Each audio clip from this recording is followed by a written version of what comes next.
Committee will come to order. This morning, the Finance Committee meets to discuss 4 nominations that will round out President Biden's team leading the Treasury Department. Lily Batchelder is nominated to serve as Assistant Secretary for Tax Policy. Professor Batchelder is not only a leader when it comes to crafting tax policies that bring working Americans into the economic winner's circle, she is also a friend of the committee. And along with Senator Bennett, I serve on the Intelligence Committee. I'm not going to get into any classified kind of matters, but suffice it to say, this is a group that has plenty of friends here in the committee, and they were actually kind of duking it out almost to see who would introduce our nominees. And kidding aside, we're just particularly proud of Professor Batchelder, who's an alum of the committee, and we're glad that she's here. From 2010 till 2014, she served as Chief Tax Counsel to then Chairman Max Baucus, later became the Deputy Director of the National Economic Council under President Obama. She's always been an advocate for the proposition that tax policy isn't just about revenue. She knows, for example, that tax policy can drive inequality or to help solve it and create high-skill, high-wage jobs for the country. So we are always welcome to have Professor Batchelder to the committee. While we're on the topic of those that we know well and appreciate, John Davidson is nominated to serve as Assistant Secretary for Legislative Affairs. He, too, is well known and respected in these corridors. For a decade, he served as Chief of Staff to Senator Bennett. People who worked with the two of them know that Senator Bennett's team has been the gold standard when it comes to designing and building support for policies that help working families and the middle class in the country get ahead. Mr. Davidson brings decades of Capitol Hill experience to his nomination, and he played a key role in the transition that helped the Biden administration hit the ground running on January 20th. Ben Harris has been nominated to serve as Assistant Secretary for Economic Policy. If President Biden is known for one thing, it is his lifelong principled commitment to working people in downtrodden communities like Scranton, Pennsylvania. It takes a lot of hard work and a lot of planning, never more so than during a severe jobs crisis, to build an agenda of fresh, bold economic policies reflecting those core Biden principles. Dr. Harris has been right at the heart of that process. His work has proven wrong anybody who thought that the Biden administration was going to take half measures rather than big strides to help people get ahead in the wake of the COVID crash. And finally, Nellie Liang is nominated to serve as Undersecretary for Domestic Finance. So many have followed her work and have been in touch with me to praise her work. I think it's important to note that at the outset because there hasn't been a Senate-confirmed official in this job since 2014. So I'm pleased that President Biden has put forward such a highly qualified nominee. Dr. Liang has 3 decades of experience at the Federal Reserve. She was the first ever director of the Division of Financial Stability on its creation in 2010, coming out of the Great Recession. Her experience in that job is going to be key to her work at the Treasury Department, leading an office on protecting our economy from risks and from downturns. Bottom line, the group joining the committee today is an all-star team of economic policymakers focused on giving everybody in this country a fair shot and a fair opportunity to get ahead, not just those at the top.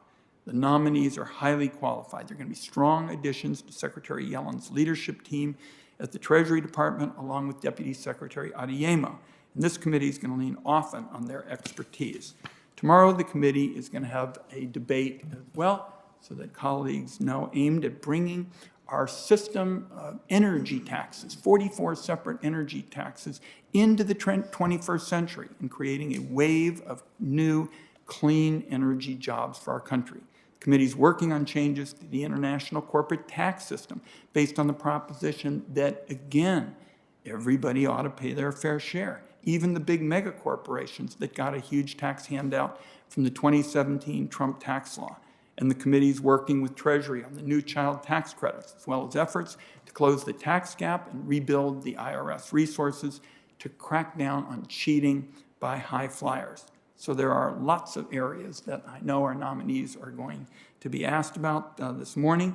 I want to thank them again. We'll welcome Senator Crapo's opening remarks, and then we have some formalities, and we've got some introductions. Senator Crapo. Thank you, Chairman Wyden. Today we welcome 4 nominees for positions at the Department of Treasury. Congratulations to each of you on your nominations. Treasury is responsible for implementing laws and congressional intent concerning tax, economic, fiscal, financial, and national security issues. Over time, the Treasury Department's responsibilities have expanded. With increased responsibility comes the need for transparency and accountability. Each of our nominees, if confirmed, should recognize this committee's oversight responsibilities to the American people regarding Treasury policies and activities, including activities at the IRS.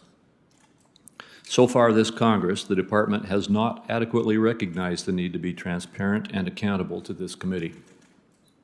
Today, I'm interested in learning more about policy positions and advocacy of our nominees. I expect to learn even more from what needs to be robust, complete, and detailed responses to questions, questions for the record that members will ask after today's hearing.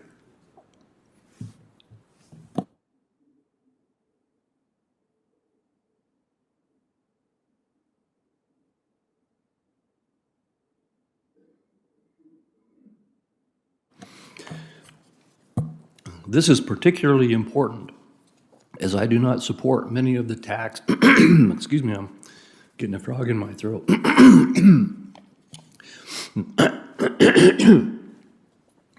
As I do not support many of the tax and financial policies put forward by the administration and some of the nominees here today. While we do not have to agree on every policy, we do need to agree on reasoned debate and dialogue driven by the facts.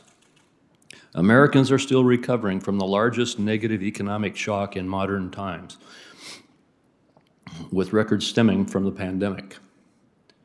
We continue to hear of businesses having difficulty finding employees willing to work at market wages. Inflation has risen, igniting the prospect of a budget-crushing increase in interest rates. This is no time to enact massive increases in domestic and international taxes, to further impede labor market adjustments, or to punish low and middle income workers with higher energy costs and increased gas prices at the pump. The Tax Cuts and Jobs Act of 2017 spurred economic activity and helped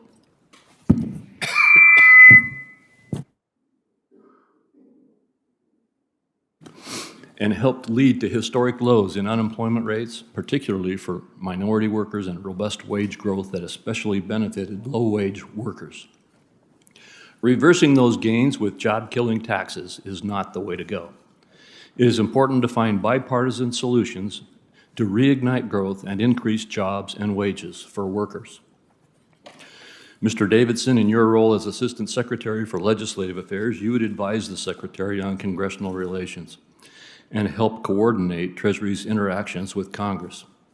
As I said before, there's work to be done at Treasury to improve transparency and accountability and interactions with both sides of the aisle in Congress.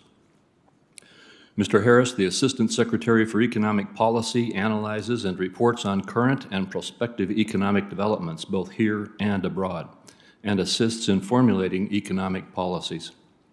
Economic analysis is often speculative, but all views must be heard.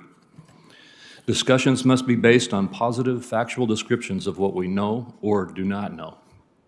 Normative advocacy has its place, but should not be the only basis for our policy discussions. Ms. Batchelder, the Assistant Secretary for Tax Policy, develops, recommends, and implements federal tax policy on behalf of the Treasury. I do not agree with some of the normative policies for which you advocate and need assurance that, if confirmed, you and others at Treasury give opposing reasoned views a fair shake.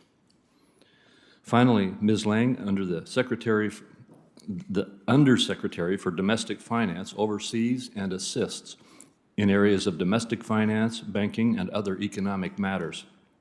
I have concerns that some in the administration desire to reimagine financial markets to become more driven by political preferences of one side, and I look forward to learning more about your positions. I again stress the need for each of you, if confirmed, to work across the aisle and to be transparent and responsive. I look forward to your testimony and to detailed responses to your questions. Thank you. Thank you, Senator Crapo. Now we're going to have the introductions. Senator Bennett will introduce Mr. Davidson. Thank you, Mr. Chairman, and thank you to you and Ranking Member Crapo for allowing me to introduce Jonathan Davidson, President Biden's nominee to serve as Assistant Secretary of the Treasury for Legislative Affairs. President Biden could not have made a better choice, and I can think of few people who understand better how government works, and especially Congress, better than John. John served, as you said, Mr. Chairman, on Capitol Hill for over 2 decades. He worked his way up from a job as a body person to the late Senator Sarbanes to eventually become his chief of staff. John spent time in the House of Representatives working for John Sarbanes before returning to this body as chief counsel to Senator Warner, and then, despite his better judgment, as my chief of staff. John served in that role for over a decade, which is virtually my entire time in the Senate. I still believe that John was the best chief of staff in the entire United States Senate, particularly when you consider the hand he was dealt. As my colleagues may remember, I came to this body with no experience in elected office.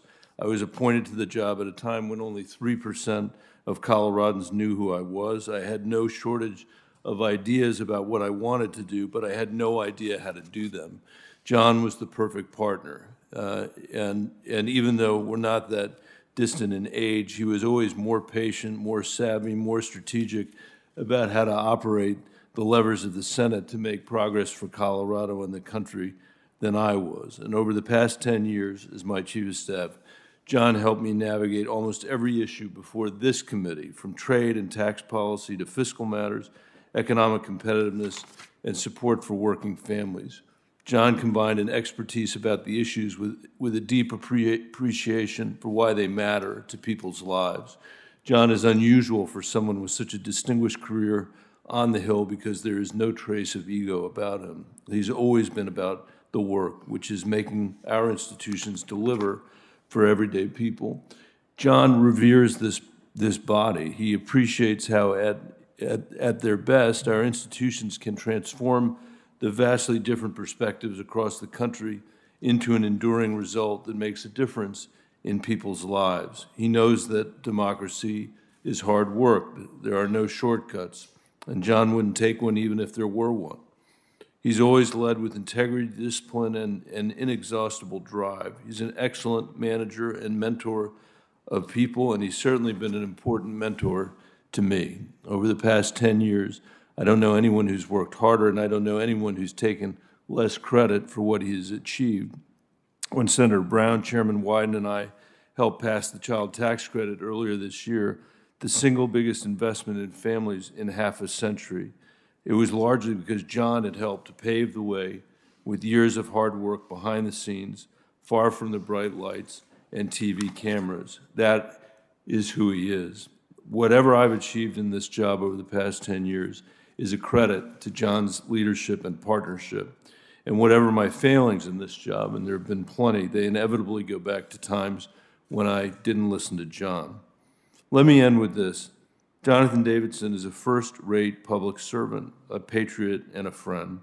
And as much as it pains me to see him leave our team, I take comfort knowing that Treasury may gain a highly effective and respected leader at this pivotal juncture for the country, and that this committee will have a faithful interlocutor at the Department of Treasury. I can't thank John enough for his service to Colorado, and I'm so grateful to his wife, Erin, and his kids, Leo, Mia, and Serena, for allowing John to give so much of himself to our team over the past 10 years. I urge my colleagues from both sides to confirm this exceptional nominee. A terrific send-off, Senator. Thank you, Senator Bennett. Senator Warren. Thank you, Chairman Wyden, and thank you, Ranking Member Crapo. I am pleased to have the opportunity to introduce Professor Lily Batchelder of Massachusetts, who has been nominated to be our next Assistant Secretary for Tax Policy. Now, Lily already has an impressive track record of fighting for equity and efficiency in our tax system in government and in academia. and she has the expertise to get the technical details of tax policy right, to make sure that it really delivers on creating a fair system that works for everyone. Lily received her bachelor's degree in political science with honors and distinction from Stanford University, her MPP from the Harvard Kennedy School, and her JD from Yale Law School.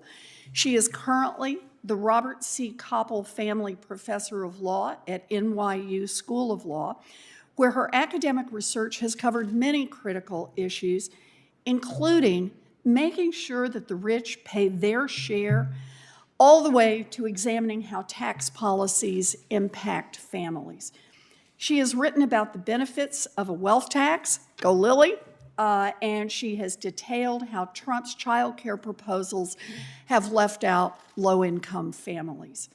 She also recently co-founded NYU's Tax Law Center. It serves as a strong public interest voice on tax law to balance out lobbying by the wealthy and big corporations. Lily also has extensive public service experience. She was appointed by President Obama to serve as deputy director in the White House National Economic Council and deputy assistant to the president, where she was responsible for tax and budget issues, including tax reform, retirement policy, and low-income benefits. She also served as Majority Chief Tax Counsel on the Senate Finance Committee, and thus, as the chairman pointed out, is well known already to many of us. This is a critical time for tax policy. We must make big, bold investments in American families, and we must make equally big and bold changes to our tax policies to make sure that the wealthy and the giant corporations are paying their fair share.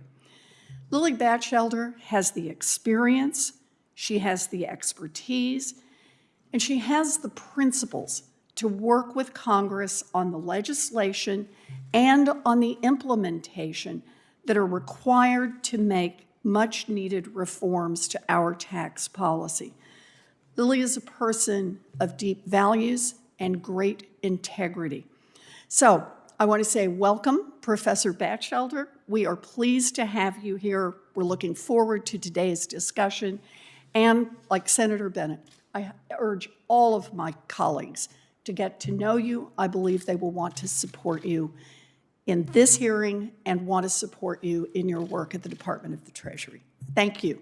Thank you, Senator Warren. And now we have our nominees. What we have to do, we're going to hear their openers, and then we've got a standard set of questions, and then the members will start talking about what they're interested in. Ms. Batchelder, please. Thank you. Mr. Chairman, Ranking Member Crapo. Yeah. Turn this on, is that on?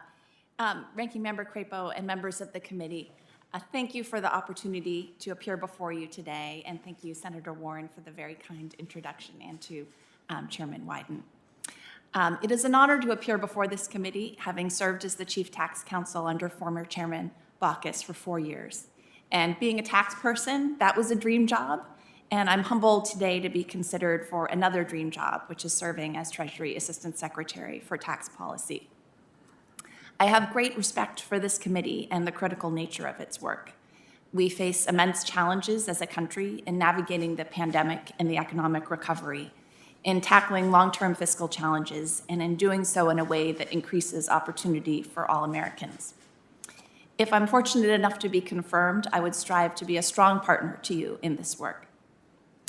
I've spent most of my career working on tax policy, and I'm passionate about its role in advancing shared prosperity and economic mobility. Tax revenues fund many of our critical social programs. Tax benefits can curtail or exacerbate our disparities by income, wealth, race, ethnicity, gender, and geography. At the same time, well-constructed and well-implemented tax policy can minimize any associated gaming or distortion to business activity, while poorly constructed policy can do the reverse. This is one of the things I love about tax. It is simultaneously about high-level values, but also practical technical details that create opportunities to work across the aisle. There are many aspects to this position, which I look forward to if I'm confirmed. I would hope to contribute to and advance President Biden's policy agenda to further our economic recovery, build back better, promote racial and gender equity, and address the climate crisis. This would include working with you and your staffs to make sure any agreements you reach are drafted in technically sound ways. I would also work to ensure that Treasury issues timely and sound guidance on tax issues that's consistent with congressional intent and responsive to input from a broad range of stakeholders. Finally, I would strive to serve as a strong partner to the IRS on tax implementation and administration. This would include new programs they've been tasked with implementing, like the fully refundable child tax credit, and also their ongoing duties like taxpayer service. For many years, the IRS has been asked to undertake a very large and expanding set of responsibilities with until recently flat or declining funding. I would work to assist them in any ways the Office of Tax Policy could, because we all benefit from a well-functioning IRS. If confirmed, I'm committed to engaging with you on a bipartisan basis. Over the course of my career, I've worked in the public, private, academic, and nonprofit sectors. These experiences have taught me to see tax policy from multiple perspectives and how to work effectively and constructively with people who may have different views than my own. My family could not join me today because of the pandemic, which might be a good thing because we have a 15-year-old daughter, Maya, who'd probably be tearing apart this hearing room and waving to each of you. But she reminds me every day why public service is important, to make a better world for her, and even more so for all the children growing up without the financial security and other advantages we're lucky to be able to provide her with. I want to thank my family, especially my partner, Peter, my parents, brothers, and in-laws, for their love of support. Without that support, including their care for Maya, I probably wouldn't be in a position to undertake this role with such large responsibilities that I take so seriously. Thank you for considering my nomination, and I look forward to your questions. Thank you, Ms. Batchelder. Mr. Davidson. Thank you, Chairman Wyden. Mr. Chairman, Ranking Member Crapo, and members of the Finance Committee, I appreciate the opportunity to appear before you today. I'm honored by President Biden's nomination and to have the chance to serve under Secretary Yellen. And Senator Bennett, I'd like to express deep gratitude to you for the way overly kind introduction and all of the words that you said I could easily turn around and say about you. I am deeply grateful for the work I've been able to do with the senator. I've spent almost half my career with him, and I've learned so much about the long game and decency and thoughtfulness from Senator Bennett and his team. I'm also so proud of our work that we were able to do together during that time. Most recently, it's been an absolute thrill to see his and Senator Brown's American Family Act, not to be mistaken for the American Families Plan, become law, which will lift nearly 50% of this country's children out of poverty in one single year. I'd also like to thank Senator Warner, from whom I've learned so much as well, for his friendship and extraordinary support. And as Senator Bennett mentioned, I started my career with Paul Sarbanes, who passed away late last year, and he was another mentor, as is Senator Bennett. And he's dearly missed by me and my family. He is someone who made me understand and appreciate the historical conscience of the Senate. And I want to extend gratitude to John Sarbanes, his son, who's been so successful in the House of Representatives and helped me learn to navigate the ways of that body. Finally, and most importantly, I'd like to thank my family, my kids, Leo, Mia, and Serena, who all make us so proud almost all of the time. And I know nominees often throw around hyperbole, but my wife, Erin Sheehy, is the reason I've been able to make it through anything difficult in my adult life. She's been absolutely critical throughout this process, and I've said more than a few times, she's carried me and my family. And the same goes to my brother, who's the best older brother anyone could ever have, and to my father, who's been an example of the very best in parenthood and in life generally, and who taught me about politics, diplomacy, and public service. And finally, to my mom, whom we lost earlier this year, but whose relentless commitment to the underdog continues to inspire me every day. Thank you, and I love you all. The partnership between Treasury and this committee and Congress overall is so important to the federal government and to the country. Just like all of you, the Treasury Department is working hard to help us recover from the pandemic and the related economic crisis. Treasury is implementing significant relief and recovery efforts and working on policies to strengthen our economy, to repair gaps in our nation's infrastructure, and to remedy uneven access to the American dream.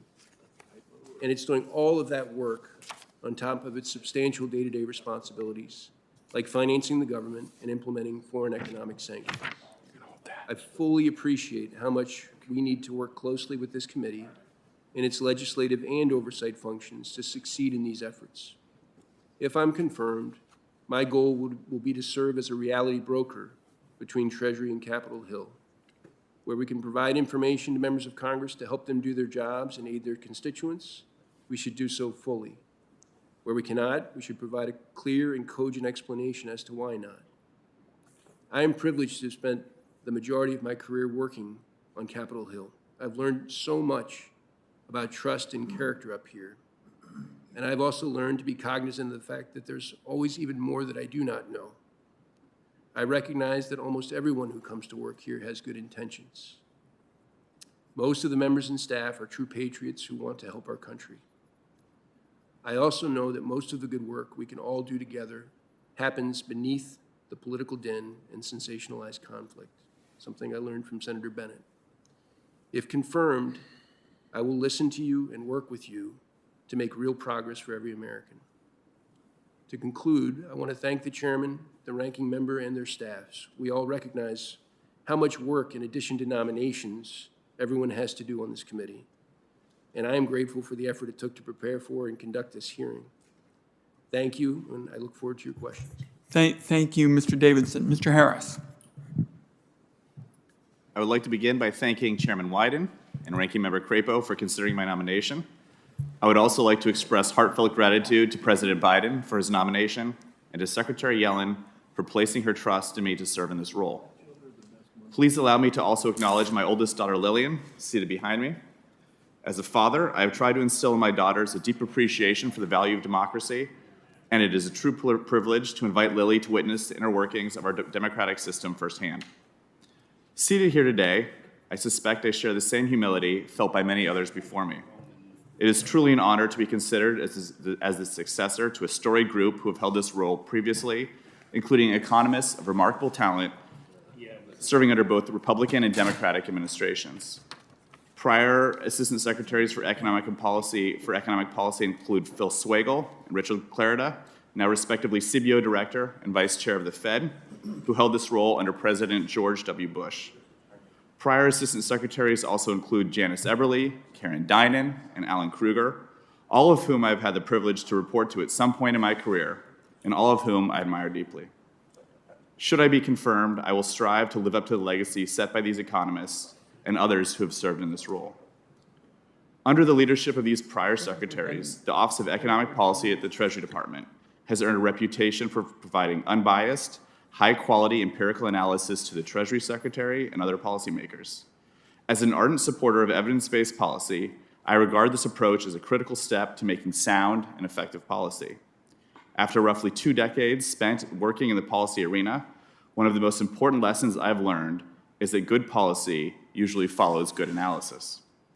Indeed, I believe that a commitment to following the data and evidence should help lead our economic decision-making as we transition between recession and recovery. In times of marked uncertainty, such as the current period, it is my view that embracing robust and timely analysis is the only way to get it right. I cannot tell you with certainty how our economy will emerge from this crisis, but I do know that we will better understand the challenges facing our country if we prioritize data and evidence. If confirmed, I am eager to work with the members of this committee and your staffs on a collaborative and bipartisan basis. As a former Hill staffer, I'm well aware of the importance of cooperation between the executive and legislative branches and understand that superior policy is a byproduct of robust collaboration and frequent communication. This preference for collaboration is further driven by my deep respect for this committee, which regularly confronts some of the most vexing and important economic challenges facing our country.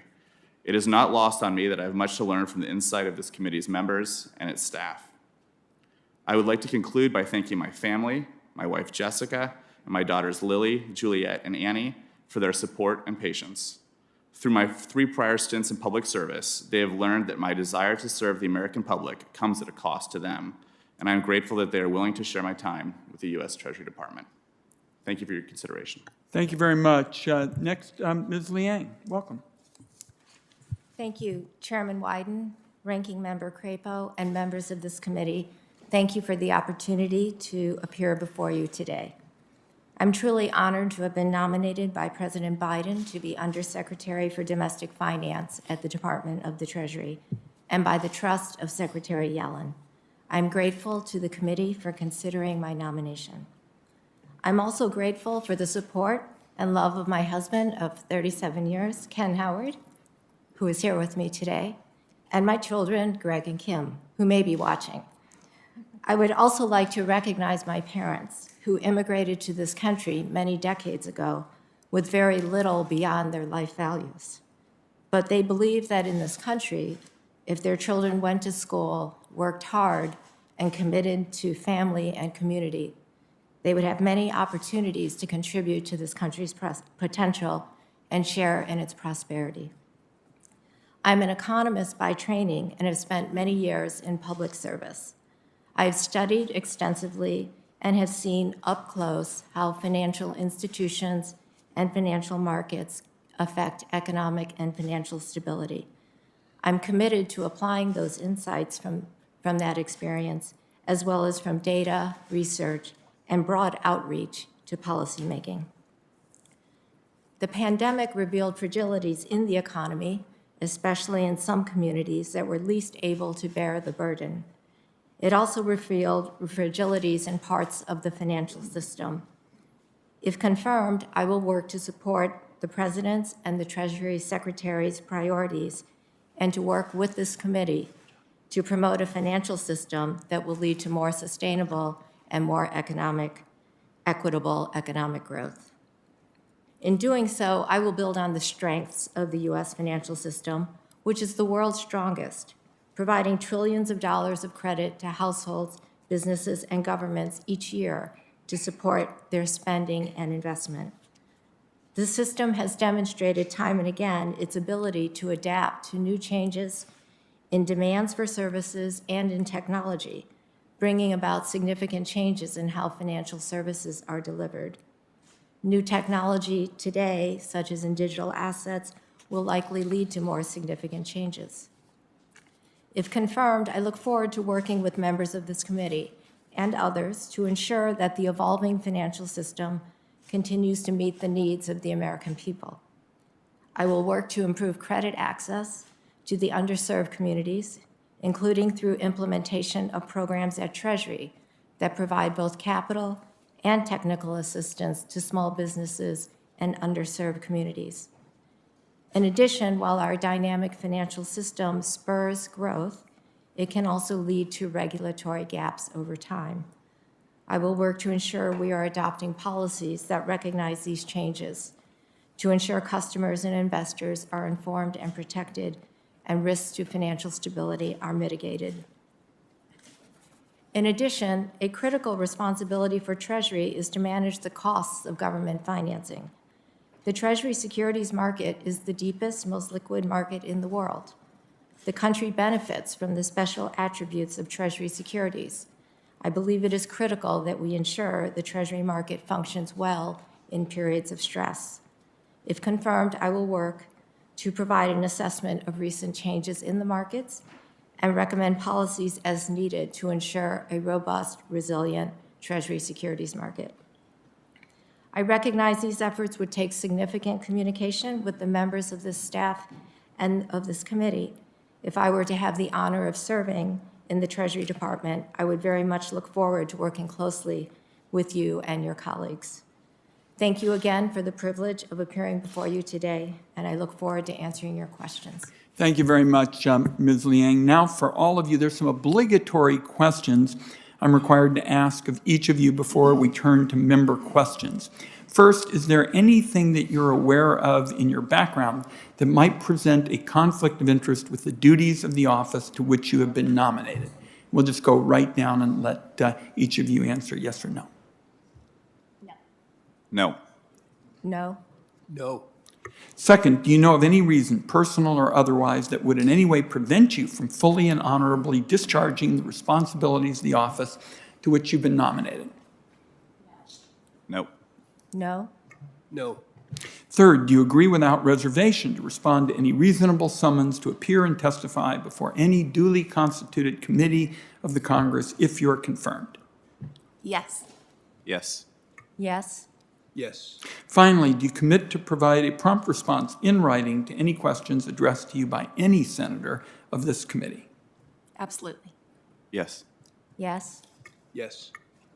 Very good.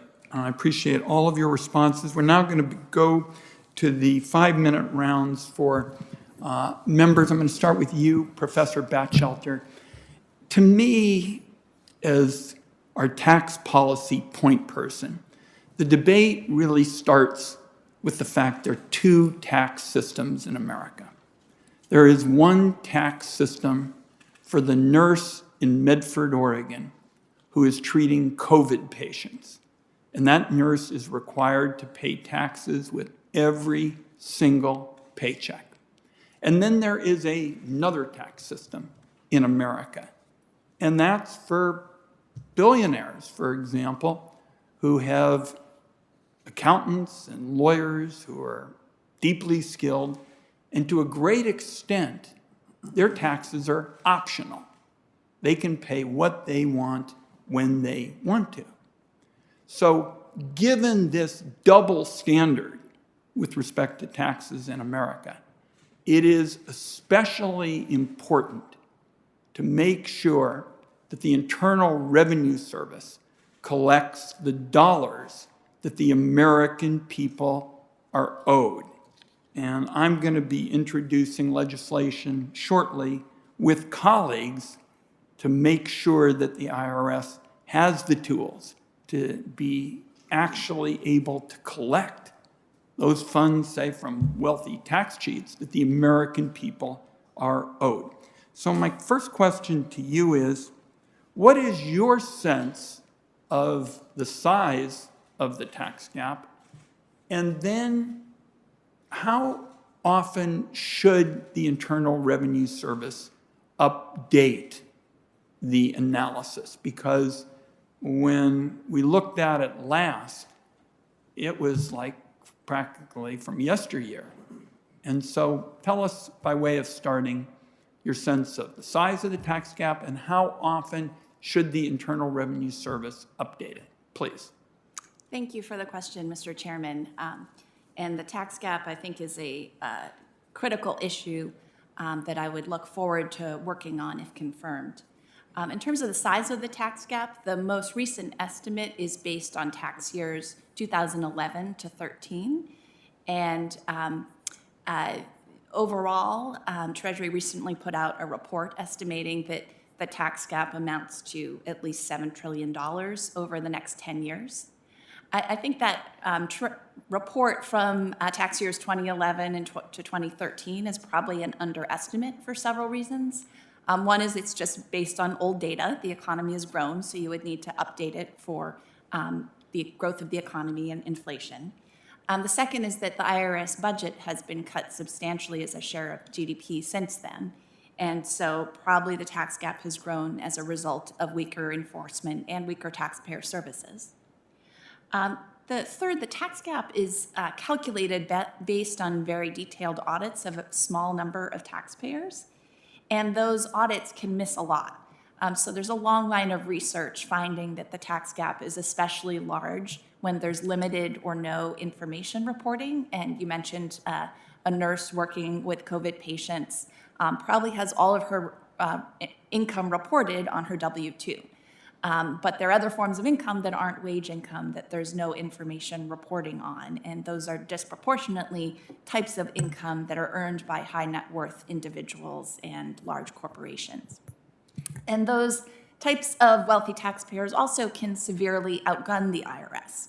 So I remember in private practice, I briefly worked on a client matter for a high net worth individual who had something like 30 different partnerships that they owned, and all these partnerships owned each other. And I could not make heads or tails of the issue, and they were supposed to be our client. So I just imagine what it would be like to be an IRS employee trying to figure this out. I want to get into one other area, just on the issue of how often you think it would be appropriate for the IRS to update. Yes, that's something that, if confirmed, I would love to work on it being much more frequent, ideally annually. I would certainly need to get briefed by Treasury staff and the IRS, but I think we can learn a lot by more frequent reporting on the tax. Let me get in one more, and that is tax policy to a great extent is also about how we make this country more competitive, how we get the high-skill, high-wage jobs that we all want for our constituents. In this regard, Senator Brown and Senator Warner and I have all come together to lay out a proposal to really have a framework for international taxation. And in particular, what triggered my interest were these flagrant examples of companies stashing profits in tax havens instead of investing in America. And it's those kinds of changes that the three of us are trying to put in place. Give us, as part of my final question, your sense of how the committee ought to look at tax policy as it relates to competitiveness and making sure it's a tool to get those high-skill, high-wage jobs for Americans.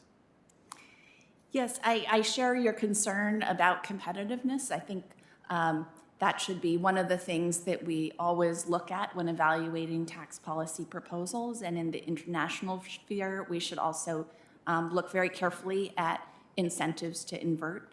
And I'm aware of the proposal that you and your colleagues have put forth, and would be very eager to work with you if you're confirmed on the Office of Tax Policy assisting in any ways we can.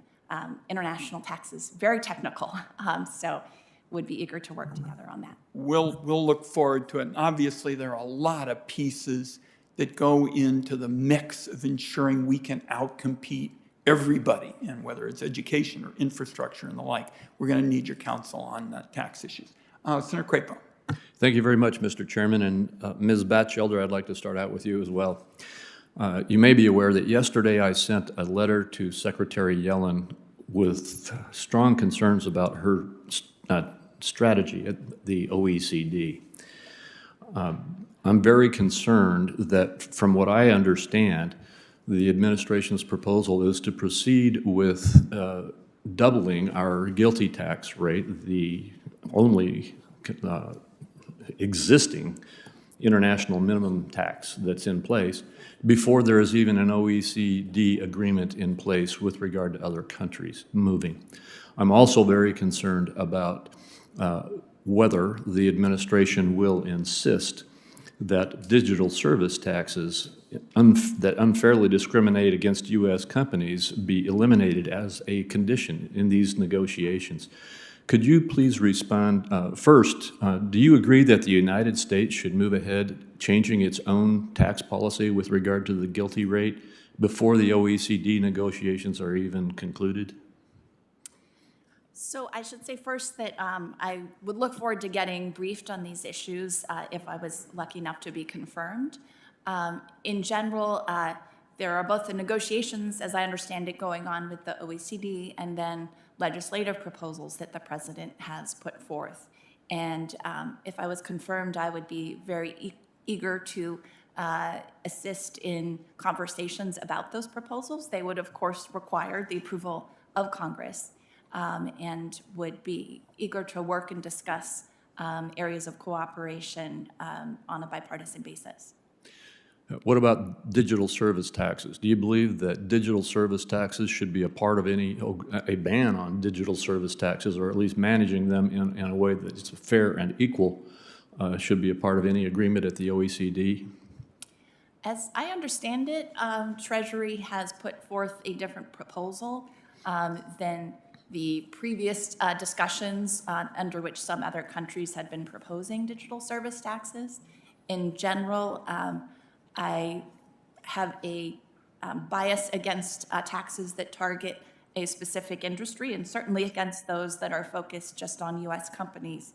And even if it was just an industry as a whole, I think there'd need to be a very strong reason why tax would focus on a specific industry. Well, I'd encourage you, if you're confirmed, to use your voice at Treasury to advocate that the United States not enter into an agreement or not pursue raising our taxes before there is even an OECD agreement, and that we protect against discriminatory digital taxes. Mr. Davidson, on the same issue, Treasury surely has performed analysis of how proposals it's contemplating at the OECD have, or that it's contemplating, will affect U.S. headquartered companies. Will you commit to advising Treasury to provide Congress with quantitative and qualitative analysis that it has performed on its international tax proposals in the OECD framework, if you're confirmed? I appreciate the question. Excuse me, I'm sorry. Treasury would like very much to work in a collaborative way and to provide analysis and hopefully we will meet that standard. If I'm privileged to be confirmed, I would very much look forward to working with you and your staff on providing that kind of analysis. Well, thank you very much. And Ms. Liang. Actually, I want to hold off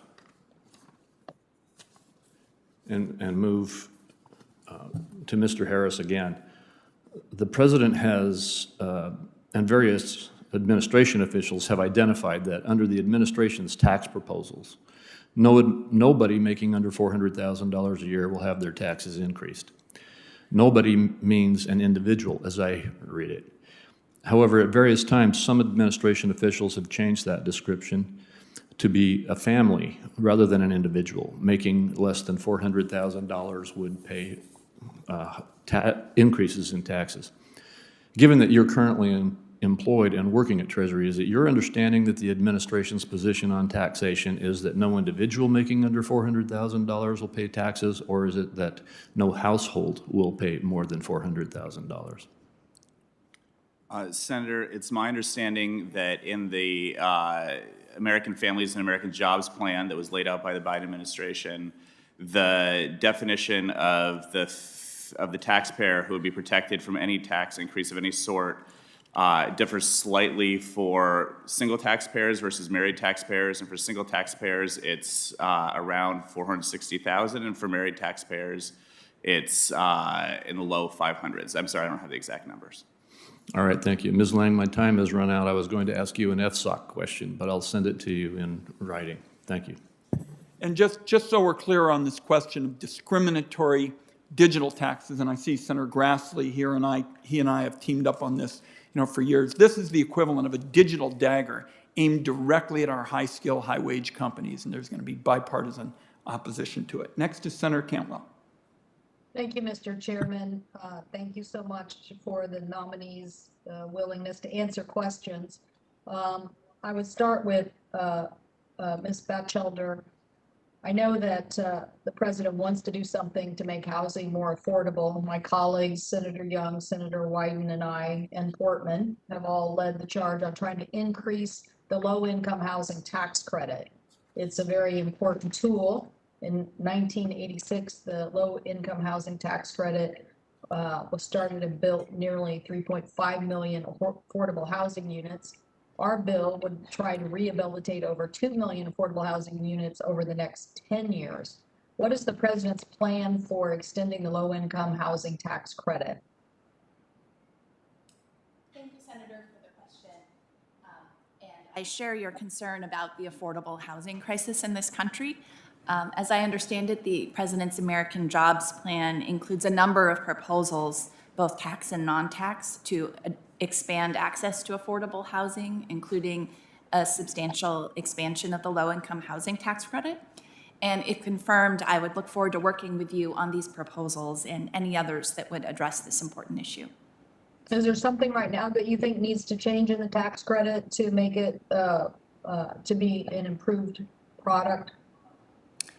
If confirmed, I would certainly want to get briefed on the issue, but as I understand it, the president has proposed a large expansion to it, and we certainly, in Washington State and elsewhere, need a lot more affordable housing. And so I think looking at ways to make it more effective and more available would be important.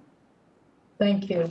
Another issue that, I believe needs attention is the unfair competition that has basically impacted local journalism. In the COVID relief bill, we were able to propose a bipartisan support for making sure that newspapers could continue to retain a workforce. They've lost a huge impact, some as many as 70% of their workers over the last decade because of what has been a challenging transition to digital format, but also some very unfair competitive practices.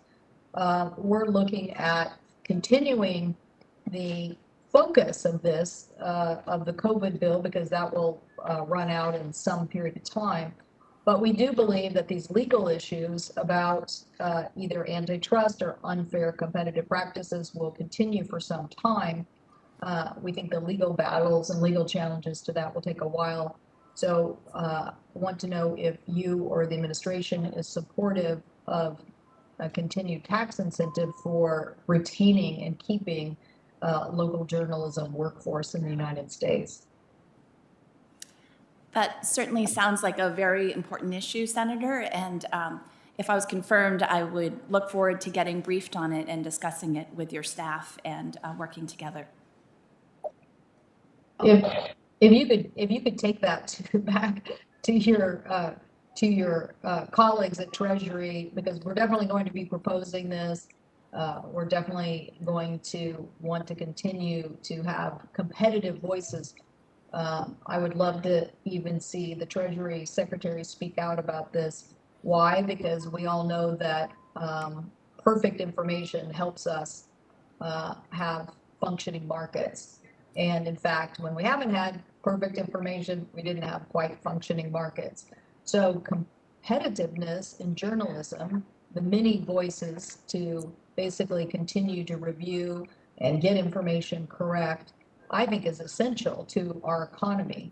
And so I will hope that people will take that information and help be supportive of this effort to retain this workforce instead of continuing to lose at a very dramatic moment what is the essence of competitive voices.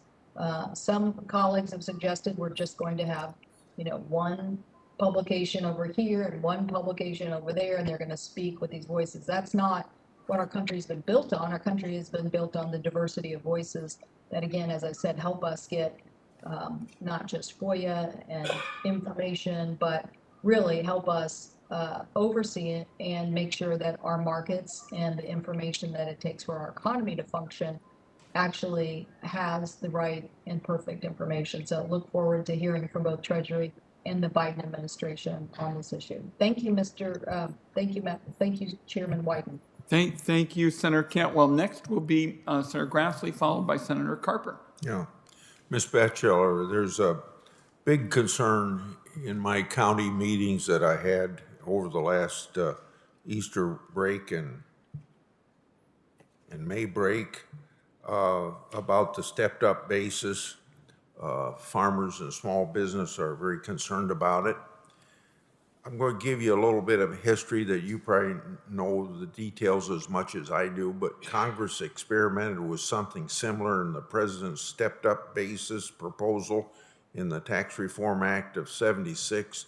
This proposal did not subject the gains to an immediate tax, but generally replaced the stepped up basis with a carryover basis.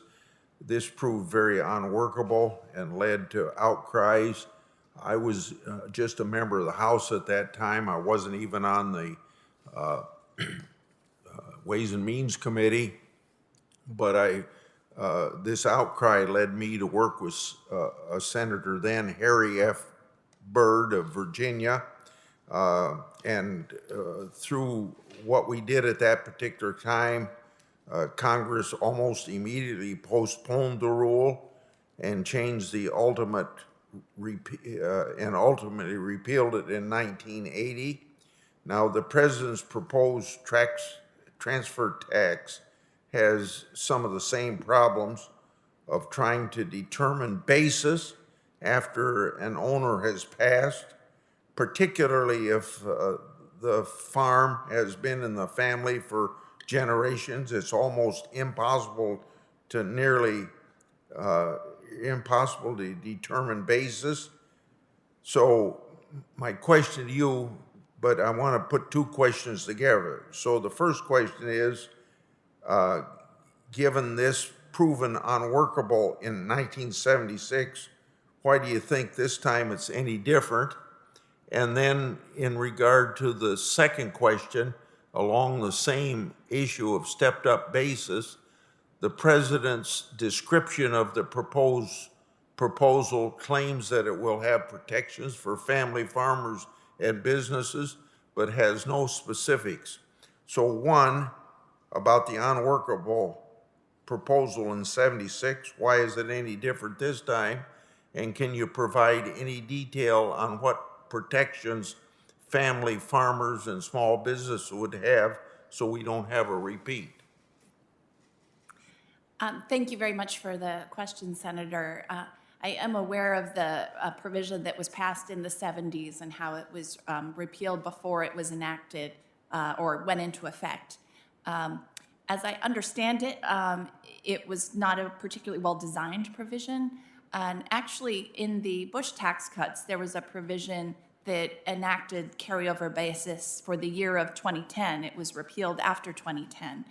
But we did have carryover basis during that year under the Bush tax cuts. And I have not heard of very large issues that happened because of that, but I would certainly want to learn more and would be eager to work with you on this issue. In terms of the treatment of family farms and businesses, as I understand it, reading the proposal, it would delay any tax due for all family farms and businesses until it was no longer owned and operated by the family.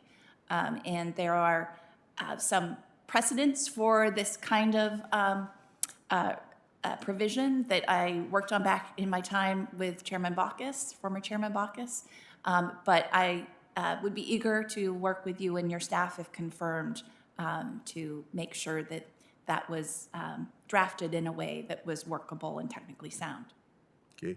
Please understand that this is a major concern, particularly in agriculture, but I think small business. I'll go back to my last question to you as well. The president and many of my Democrat colleagues often complain about companies paying zero tax. However, frequently the reason a profitable corporation pays no tax is because it's eligible for tax incentives such as green energy incentives. Recently, there's been a proposal from both sides of the aisle to make incentives in the green energy space essentially refundable by providing a direct pay option. This option is included in the chairman's technology neutral proposal. Given concerns about companies paying no tax, do you have concerns that a direct pay option could result in companies having a negative tax liability? Well, I would certainly want to get briefed in more details on the proposals, but in general, it strikes me as valuable to look at technology neutral incentives for clean energy. And I guess the rest of your question was about zero tax liability. I would say in general, I have some work looking at taxpayers' payments over time and find it helpful to look at whether it is individuals or companies are paying over time rather than a one-year snapshot. Thank you, Mr. Chairman. Thank you, Senator Grassley. Senator Carper is next. Ms. Batchelder, welcome home. Great to see you, Lily. And we want to welcome Benjamin Harris and Nellie, Liang, and Jonathan Davidson as well. Thank you. Congratulations on your nomination. And our thanks to you for your willingness to serve. Our thanks to your families, those that are present and those that are not, for their willingness to serve each of you with all of us and with a grateful nation. question, if I could, Ms. Batchelder. In your testimony, you stated your desire to be a strong partner to the IRS. Should you be confirmed, how would you work with the IRS to effectively address the tax gap?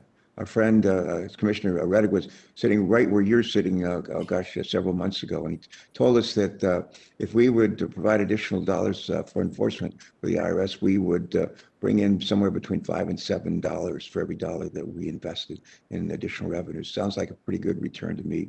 How would you help make that happen? Thank you. Thank you, Senator, for the question and the work on this important issue. And I would be very eager, if confirmed, to work with Commissioner Reddick and work with all of you and your staffs on proposals to address the tax gap. As I understand it, the administration has put forth a proposal both to expand investment in IRS resources and to increase information reporting by asking large financial institutions to provide some more information. And both of those could raise a substantial amount of revenue without changing the law in terms of what taxpayers owe whatsoever.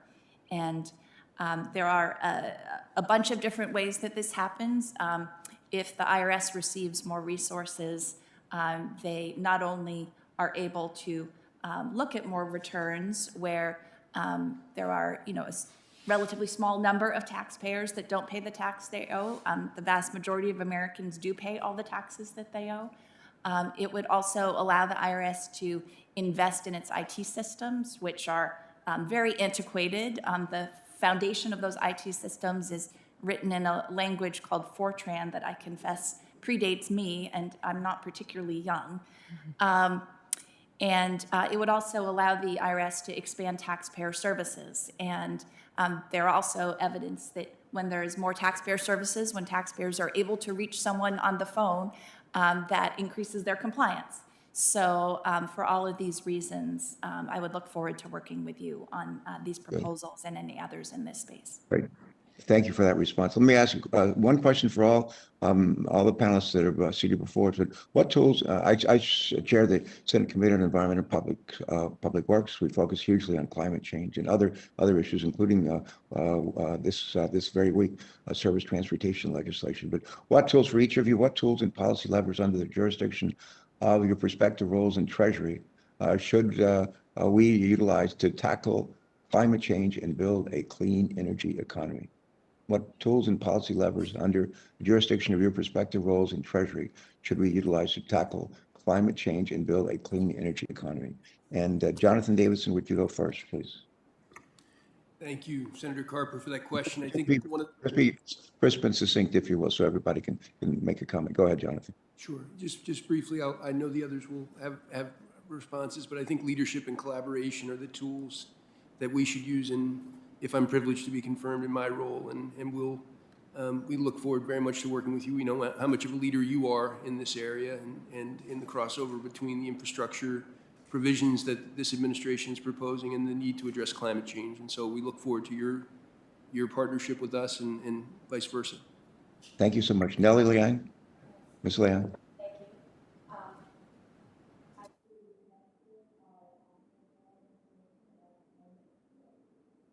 I cannot hear you. Thank you, Senator. Investors are seeking information about climate change, and banks need to better assess their risks. At Treasury, we are working to help develop information to investors so they can make better informed investment decisions. The Secretary, as chair of the Financial Stability Oversight Council, is also working with regulators to assess those risks. They are not, however, directing banks who to lend to or what investments to make, but are in the working to provide the information. Thank you. Great, thank you. Mr. Harris, please.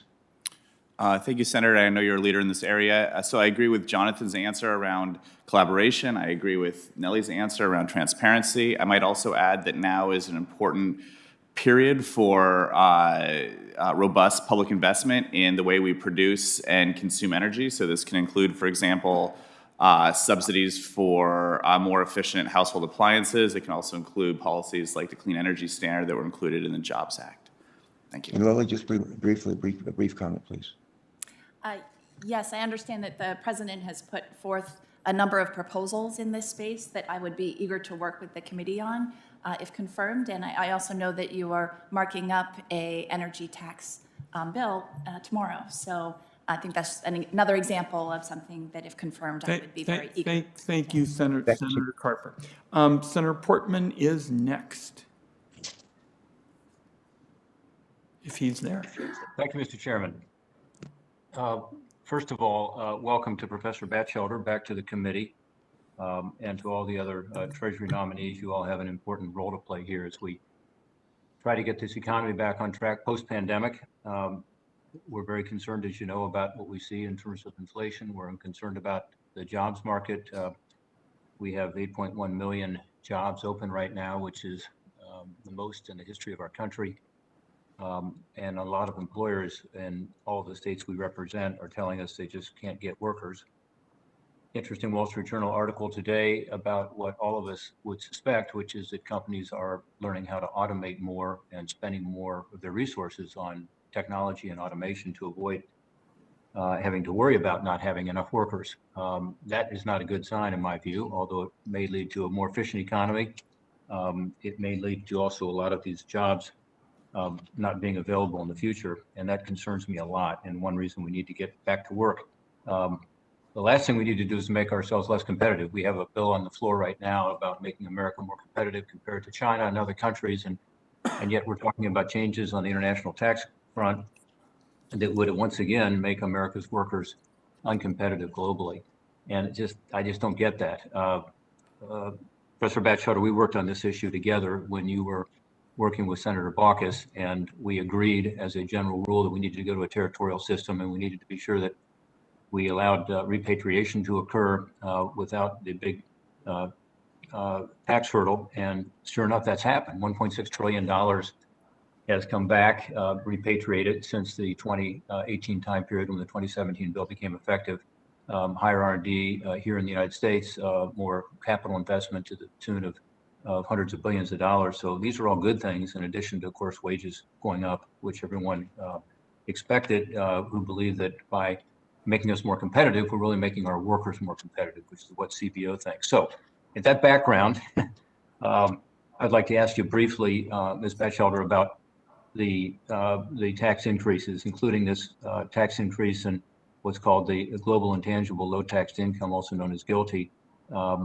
It is what we put in place as sort of an alternative to a minimum tax. Other countries don't have it at all. As you know, the vast majority of OECD countries do not. But we put it in place thinking this is a good thing to keep income from being shifted to low tax jurisdictions. And now there is a proposal to increase the GILTI tax substantially, in fact, to double it. I would note that Deputy Assistant Secretary Klausing recently publicly confirmed Treasury's position is to retain the foreign tax credit haircut of 20% on GILTI, also yielding a rate of about 26% plus. So I guess my question to you would be, explain to me how you feel about this. I mean, how can a U.S. company possibly compete globally?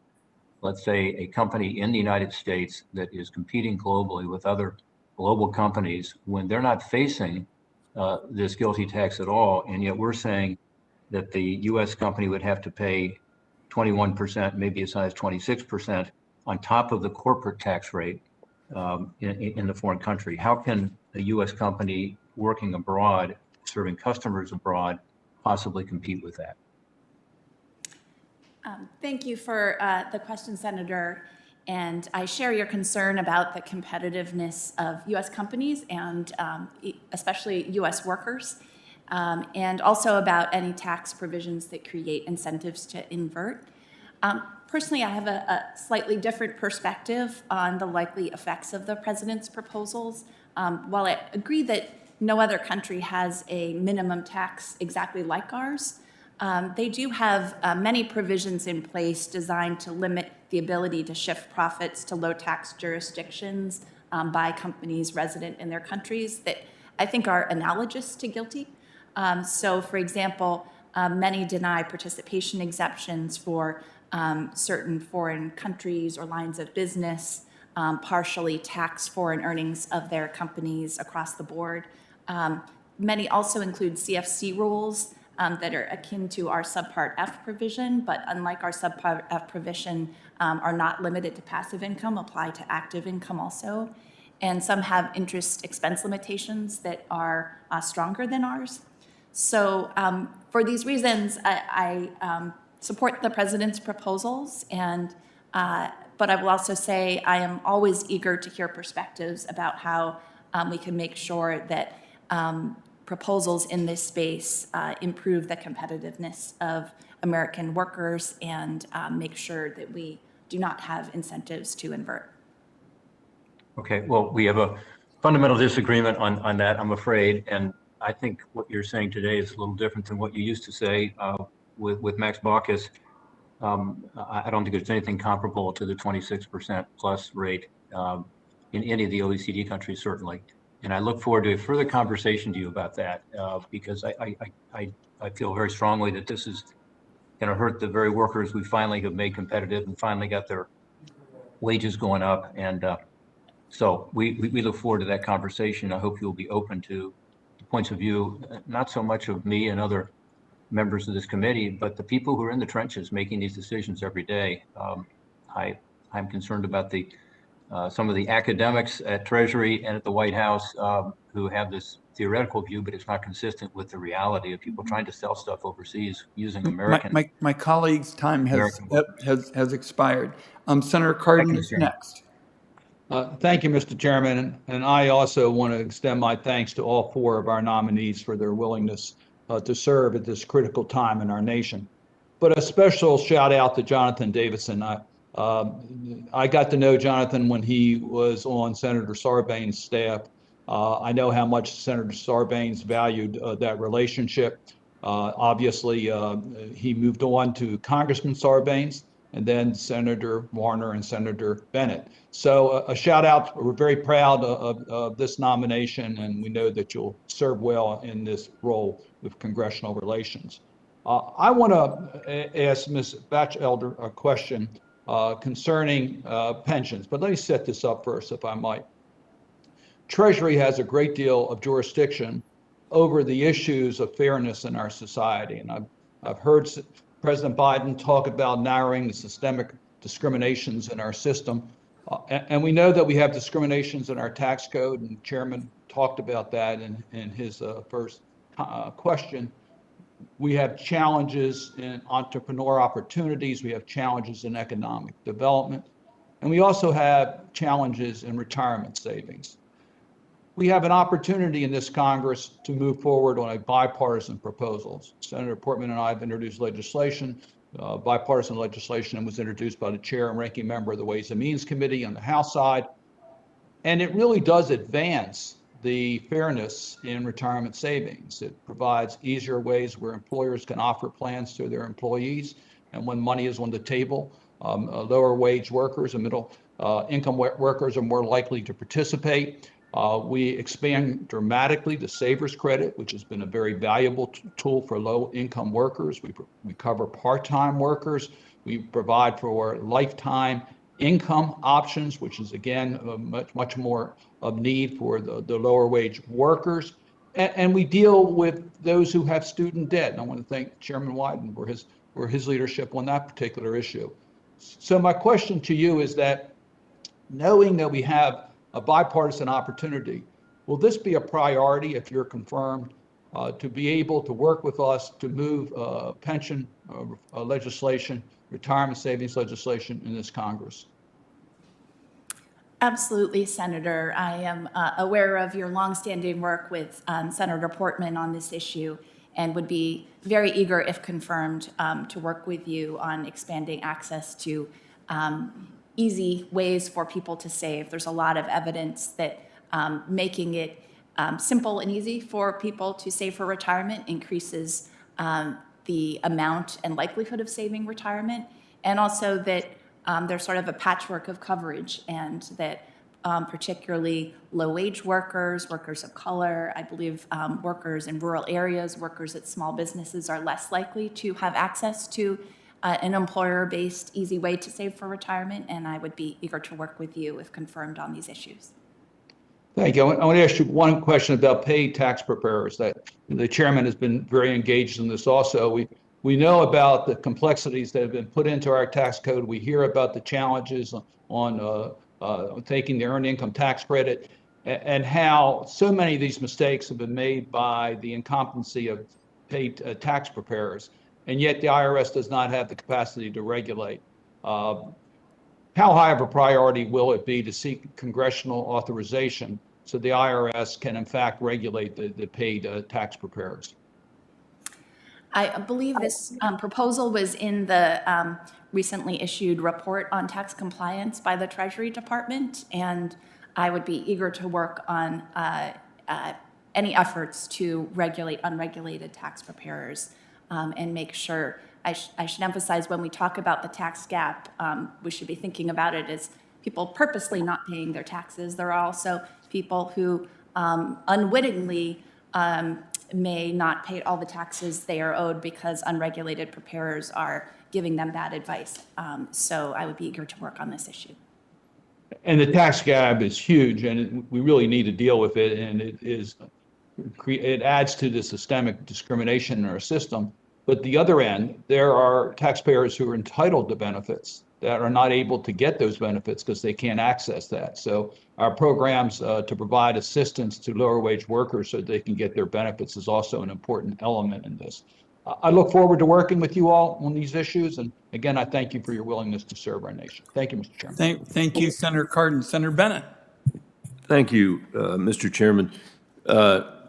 Mr. Davidson, we've had a lot of conversations over the years about what's working well here and what's not working so well here. And I wonder if you could share with the committee your thoughts about how we can achieve important priorities together in a tough political environment, and and I'd be interested to hear whether you've confirmed you and the department can play a role in facilitating greater cooperation, including on the important issues this committee addresses.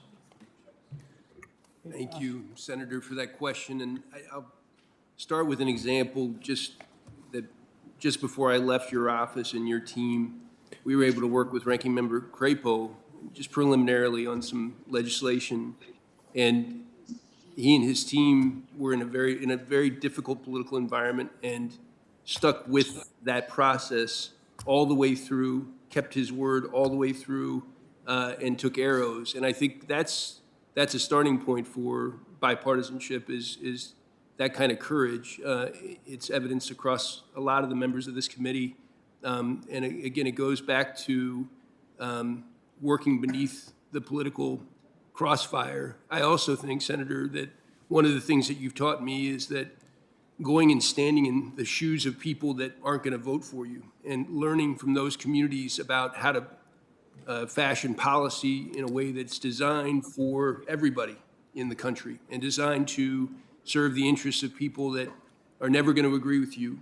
That's something that I've learned deeply through my work with you, and my ability to understand that has, I think, helped me understand the policy process a lot better. So I think it's, there's a lot of evidence, especially on this committee, that there's plenty that we can do. And I think as long as we take the time to listen, and if we are patient and believe each other, I think there's progress to be made. But I appreciate the question.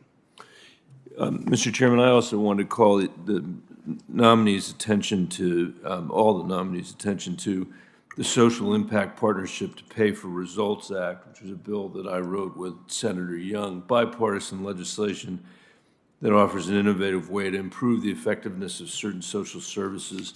After a rigorous review, the CIPRA Commission approved 8 applications in November 2019, including projects in my state of Colorado, as well as those of Senators Young, Langford, and Scott. And to date, the Treasury Department has only released 1 of the 8 approved grants. 2 years after applications were due, the other 7 projects, including the 4 in states represented by senators on this committee, are still delayed, leaving communities and families in limbo. I guess, Mr. Harris, if confirmed, can you commit to looking into this to make sure that we can figure it out? Senator, in a word, yes. I know you've been a champion for this important approach, and I'll just quickly note that I have a background in evidence-based policy, and the CIPRA approach is a favored strategy for those that truly want to see effective government. So this pay-for-results approach, I think, is critical, and I 100% commit to making this program more effective. Thank you. And I also want to ask you one further question. Last Congress, a bill that I wrote with Senator Portman and Senator Brown and Senator Young to help curb evictions, help provide a model for the emergency rental assistance program in the COVID relief packages. The version of the bill we're working to reintroduce this Congress will include a substantial permanent program to provide emergency rental assistance for eviction mitigation. What are your views on the eviction and housing crises, and what role should the Treasury and the federal government play in mitigating these crises? So I think that when economists have studied the economic disruption from eviction and foreclosures, we have realized that there's longstanding economic costs and that policymakers should do everything we can to avoid them while having a well-functioning housing market. The actions taken by Congress to provide emergency assistance during COVID, I think, were critical in forestalling and avoiding that type of economic disruption. We need a more permanent system. So I'm supportive of legislation which puts in place a better safety net for Americans, homeowners, and renters. Thank you, Mr. Chairman. And with my final 20 seconds, I want to thank all the nominees for your willingness to serve. We're very grateful to every one of you and to your families. And I hope you'll express to the Treasury Secretary how grateful we are for her fulfilling her commitment to make the child tax credit payable on a monthly basis starting in July. We deeply appreciate that. And thank you for your terrific work on this. And one of your partners will be next, Senator Brown. Thank you. Thank you, Mr. Chairman. And thanks to the comments and always pushing hard on child tax credit, Senator Bennett, my friend from Colorado. I want to start by commending each of the nominees for their commitment to public service. You've all had years of federal experience. I thank you for the willingness to come back and serve your country. Mr. Davidson, special shout out to you. Thank you for your service to the questioner right before me, to Senator Bennett. You were a big part of our efforts over the years to expand the earned income tax credit and the child tax credit. And I know your commitment will continue at Treasury, so thank you. And Ms. Batchelder, I'd like to start with you. One of the most important parts of the ARP was the expansion of the child tax credit. The IRS commissioners told us that IRS is ready for the monthly distribution, as Senator Bennett just mentioned, to start in July. I just want to ask you to work with IRS to ensure as many eligible families as possible take advantage of this credit. Will you commit to us that you will do that? Absolutely. This is such an exciting new program, and as you know, the expansion, including making the child tax credit fully refundable, would cut child poverty by an estimated 40%. And if confirmed, I'd be very committed to working with the commissioner and the IRS, as well as any outside partners, to make sure as many eligible families as possible are taking advantage of that provision. Thank you for saying that. And I noticed a moment ago, Senator Portman's was on the screen, and in his state, 92% of children will be eligible for the child tax credit. Some in a big way refundable, others less so in higher income groups, but 92%. Another question on take up of refundable credits is, 1 in 5 filers eligible for EITC don't get it. What are your ideas for increasing take up of the earned income tax credit? And would you consider acting on recommendations of the Treasury Inspector General to send some EITC refunds automatically? Yes. Again, this is a critical program. Together with the child tax credit, the EITC is lifting 5.5 million children out of poverty even prior to the American Relief Plan. And as you know, take-up is, 20% of people on average are not taking it up, and that is especially the case among folks who do not have dependent children living at home.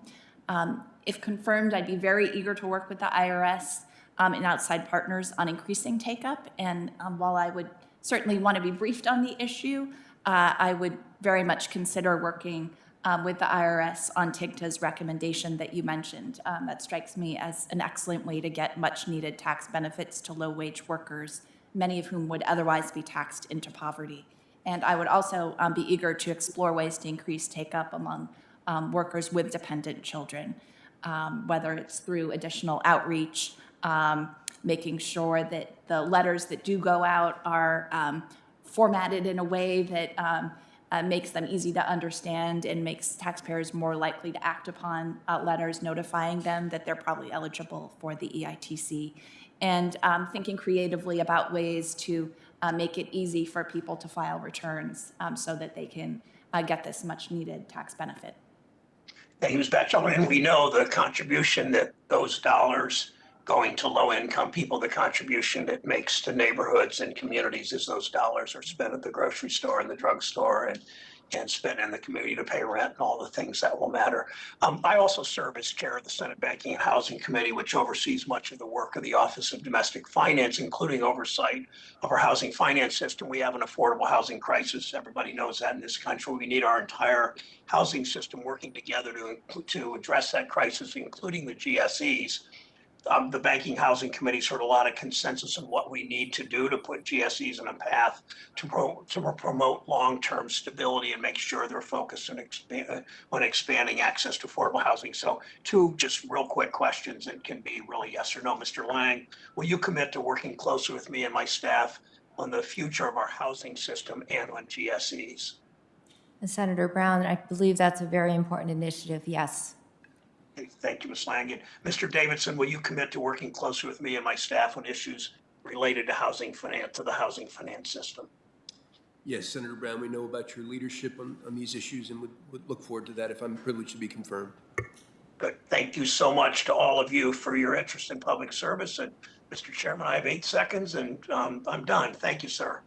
Thank you very much, Senator Brown. Very helpful. Senator Langford is next. Mr. Chairman, thank you very much. Thanks to all the witnesses as well for your testimony and your work leading up to this. Ms. Batchelder, I want to get a chance to talk to you a little bit about China. That's been a frequent conversation for us on the Hill of late. We have quite a bit of conversation ongoing on China right now. And that deals with not only the economic advantages that China has, but also their competitive advantages with our companies as well and how we continue to balance out. I'm concerned that there's dialogue going on about forming a tax agreement with the OECD or proposing a tax proposal that doesn't require China to be included in that, which that could put a significant disadvantage again to American companies. Can you help me understand your proposals and your thoughts on whether the United States should go first or to be able to form a tax agreement or to be able to increase our tax burdens on our companies and have China not included in that agreement or not know what China is going to do as well? Thank you for the question, Senator. And I share your concern about competitiveness, including vis-a-vis China. I would certainly need to be briefed on these issues if I was fortunate enough to be confirmed.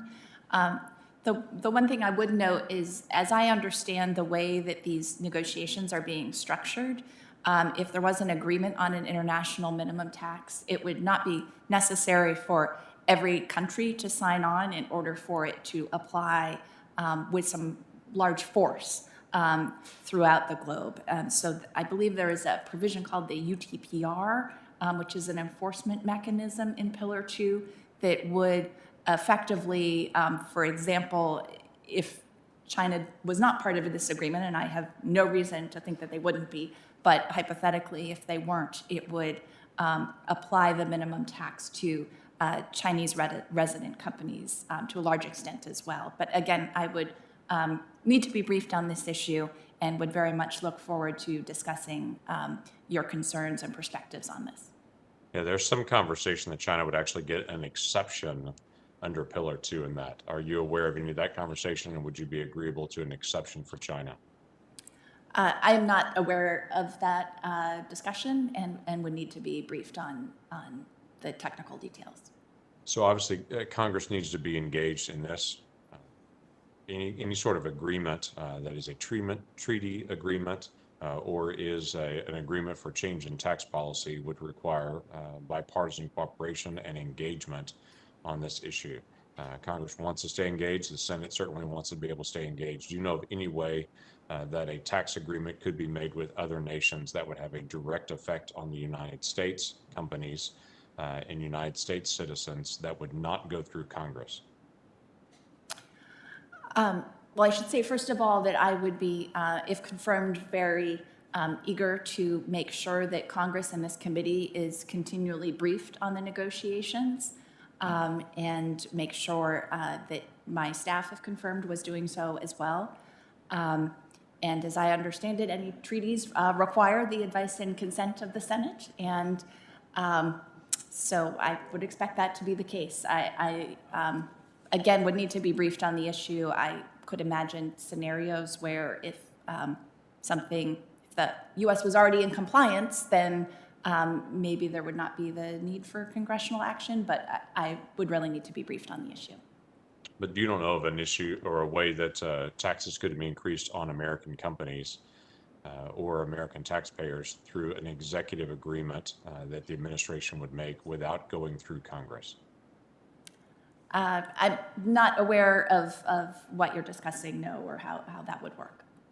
Okay, that's helpful. There has been some conversation that the administration is examining ways to be able to change tax policy without going through Congress. And so we'll follow up on that in the days ahead.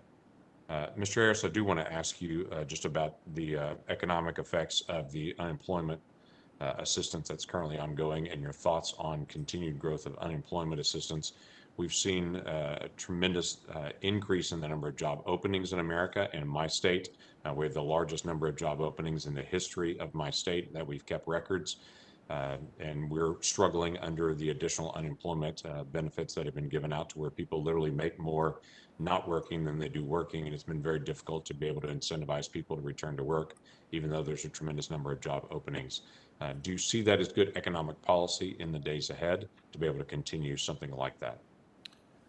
Senator, thank you for raising this point. I should note that in my opening statement, I noted the importance of communication with Congress. I also believe in communication with the business sector.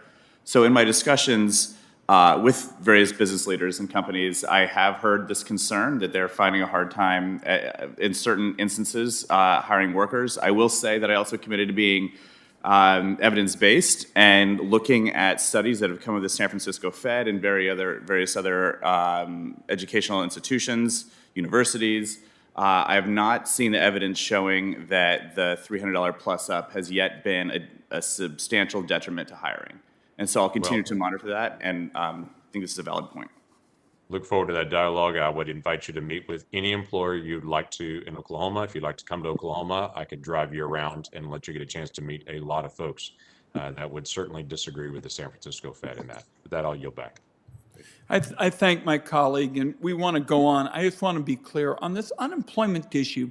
There are a lot of pieces to this puzzle, and on this committee, we proposed a number of reform efforts, and the reality is, as a result of these Republican governors and their action over the last few weeks, several million persons, many of whom are going to be women, and especially vulnerable, are going to end up with an income of zero.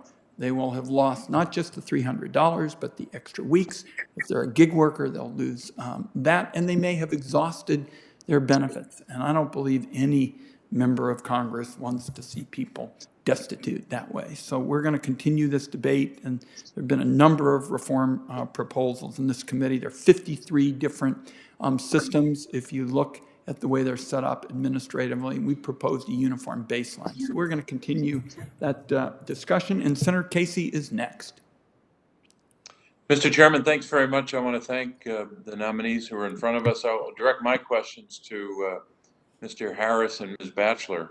I'll start with children in one challenge we all face. We know that both child care and early childhood education, often referred to as early care and education, both are central to the nation's economic infrastructure and, frankly, our recovery. And it's particularly important to women's labor force participation. There's just no question about that. The COVID-19 pandemic has laid bare the importance of the caregiving economy, namely those workers who care for and support children, seniors, and people with disabilities. We're seeing more clearly now than ever that quality and affordable care is central both to the economy as well as the recovery itself.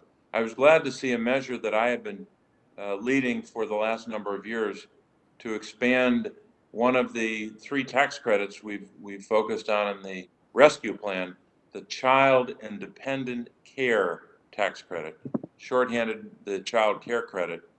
That was included in the rescue plan, which was enacted, but it's also included, the expansion of it is included in President Biden's American Families Plan. So, Mr. Harris, I just focus for a moment on you. Both child care and the care economy is an economic imperative. Can you discuss how you intend to elevate this issue and speak to its importance in terms of your, or our, I should say, short-term and long-term competitiveness? Thank you, Senator. I will say that in economics, there are a few consensus views, but one is that investments in childcare yield long-term returns. And so I think from the perspective of those that care about our economy over not just months and years, but decades, investment in childcare is critical. It's also a workforce issue. Caregivers right now only receive a typical wage rate of around $12.25. That's not enough, and I think it's inconsistent with their value to children and economic productivity. We also have a child care supply problem. And I know that there's efforts by members of this committee and others to expand the supply of child care.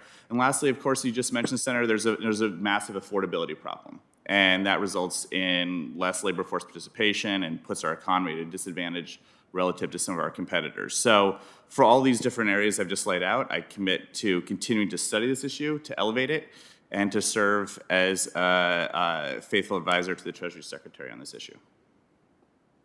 Well, I appreciate that, because we know now from all the data for 50 years, the connection between learning and earning. If they learn more now, they're going to earn more later. That's clear.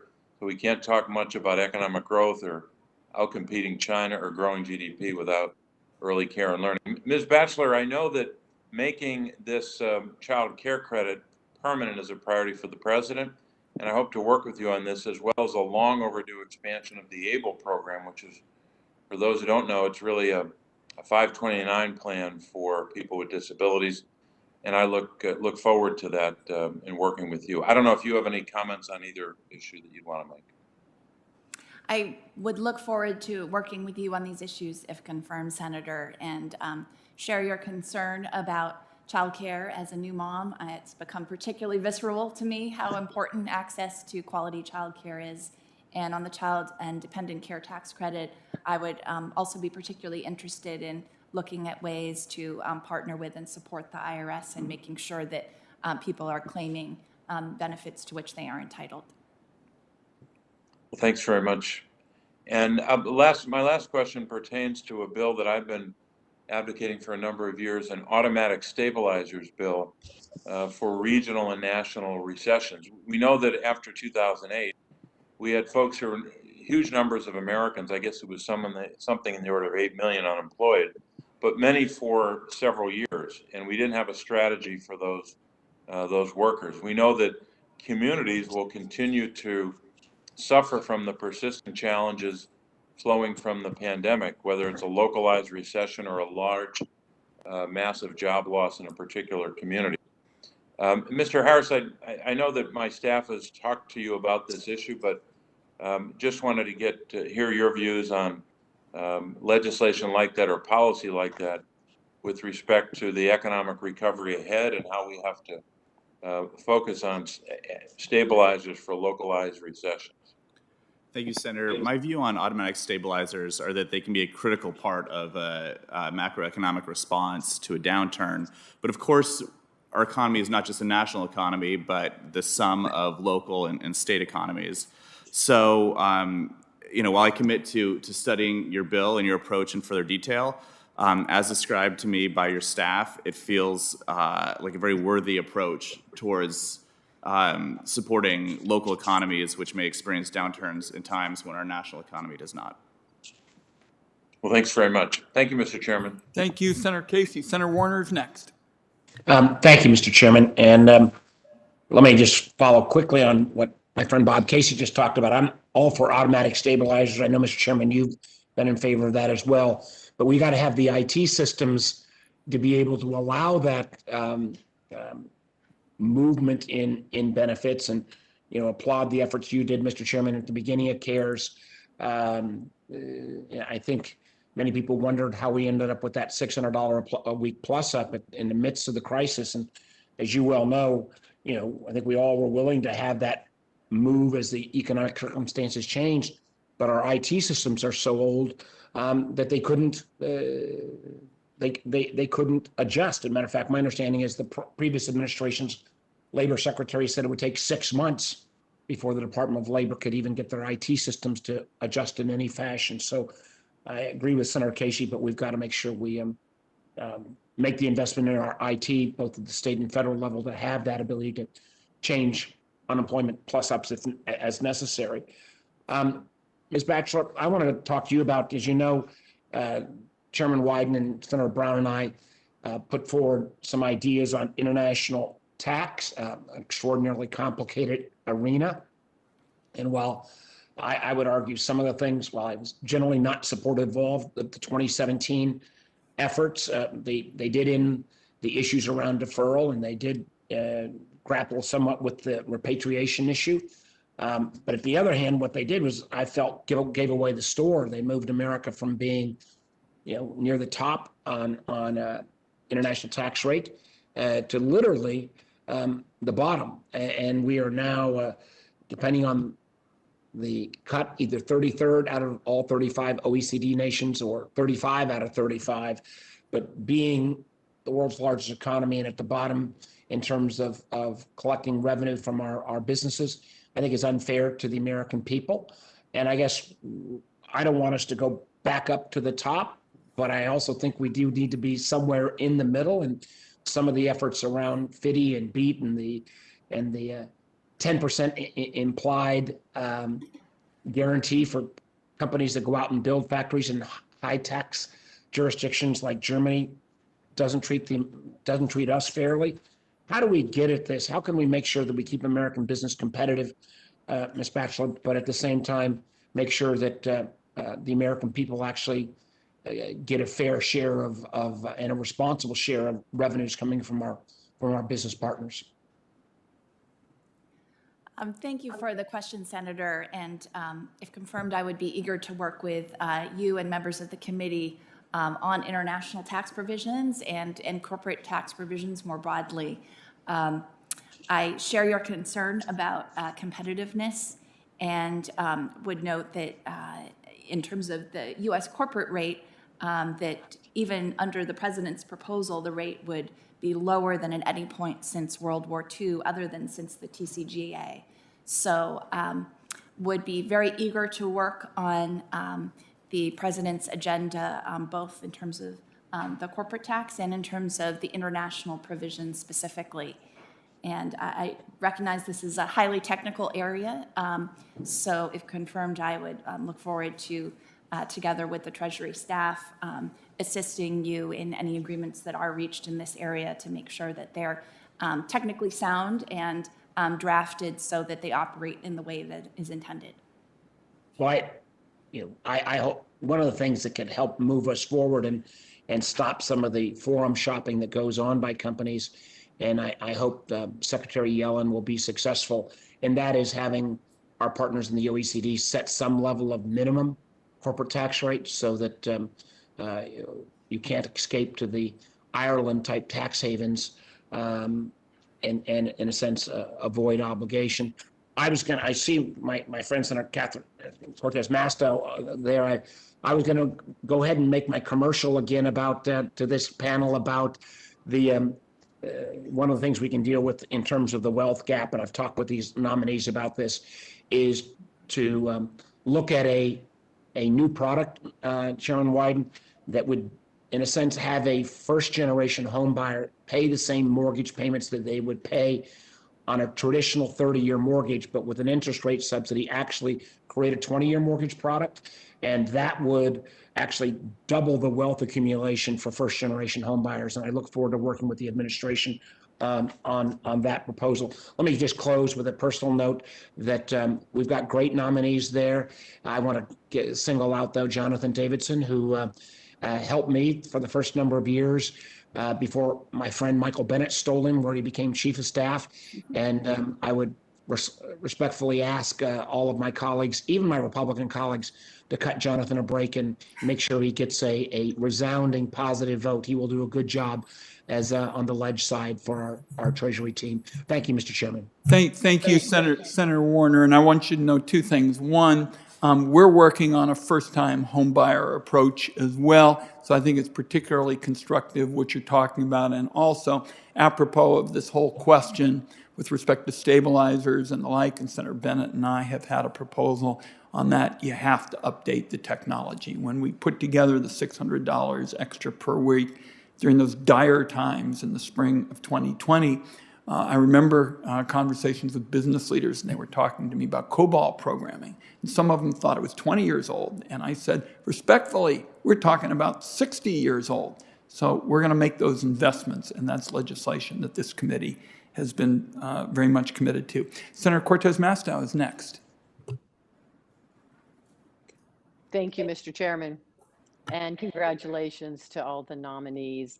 Ms. Batchelder, let me start with you. I have introduced a bill, it's the Hospitality and Commerce Jobs Recovery Act, to provide critical relief and help rebuild the hospitality industry that is so critical to my state in Nevada, as well as other states across the country. For the hospitality industry, which still has a ways to go in recovering from the pandemic, can you please discuss how you would use your role to ensure a full recovery for the travel and tourism sectors?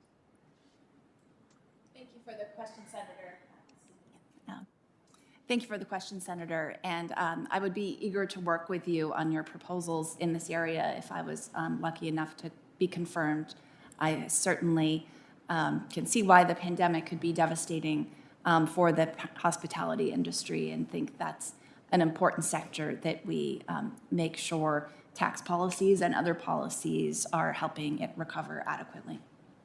I appreciate that. And for my colleagues, please know that in Nevada, particularly Southern Nevada, the unemployment rate is still higher than the national average. It has decreased. We are looking much better and getting people back to work, but there are still many businesses, including some of our hotels and casinos, that are closed right now. So this is going to take us time to come out of this, and that's why I am looking for a long runway to help our travel and tourism, including international travel, which has not started yet. And that's going to have a major impact on our travel and tourism industry across the country as well. So just want to make sure everybody understands the impact to so many still because of this pandemic. Ms. Batchelder, let me continue with you. I was proud to lead the effort in extending the solar investment tax credit to support creating clean, renewable energy jobs. But these activities, like so many others, were impacted and delayed by the COVID pandemic. Last year, Congress extended the legislative qualifying deadline, or the continuity safe harbor projects that must meet to be eligible for the investment tax credit. But unfortunately, the previous administration made no such change to the current 4-year administrative continuity safe harbor. Financiers, other decision makers are already bumping up against this discrepancy, and it is beginning to affect their decisions now for future activities. If confirmed, will you work with the administration to extend the safe harbor provision to ensure that projects that were delayed due to unforeseen circumstances during the COVID-19 pandemic can still qualify for the full credit? Thank you, Senator. If I was confirmed, I would certainly want to be briefed on this issue, but it sounds very important, and I would be eager to learn from you and your staff and people in the industry to understand the challenges that they are facing. Thank you. And we look forward to working with you as well on this important issue. Ms. Liang, thank you for having the opportunity to meet with you just recently. If confirmed, what initiatives would you and the Biden administration support to close the wealth gap and combat income stagnation? Thank Thank you for that question. So I think the wealth gap is an important issue in this country, and the pandemic revealed this in extreme. I believe there are opportunities that can be created to build wealth, and some of the initiatives in the Office of Domestic Finance would improve access to credit for small businesses and credit to disadvantaged communities. Treasury is currently implementing those programs and will be making them long-term, continuing the relief programs, so that there will be a long-standing commitment to these efforts. I think that can go a long way to providing and helping to close the wealth gap. We would look very forward to working with you on this issue. I do as well. And as you can hear, many of my colleagues, we all feel the same way. So I appreciate your comments there. Mr. Davidson, thank you also, and congratulations on your nomination. As you know, the administration and individual states across the country have set ambitious goals for combating climate change, including my home state of Nevada, which is aiming to reach 50% renewable generation by 2030 and 100% by 2050.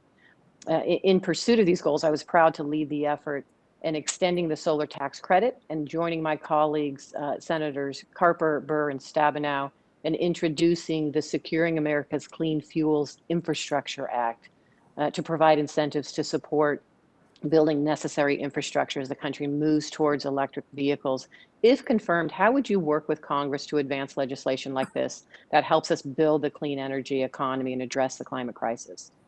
Senator Cortez Mastow, thank you for that. And I think one of the great privileges, if I am confirmed, would be to work with the expertise at Treasury and to make, hopefully, that expertise available in as much as possible to the Congress and to senators who are leading on initiatives like the ones you described.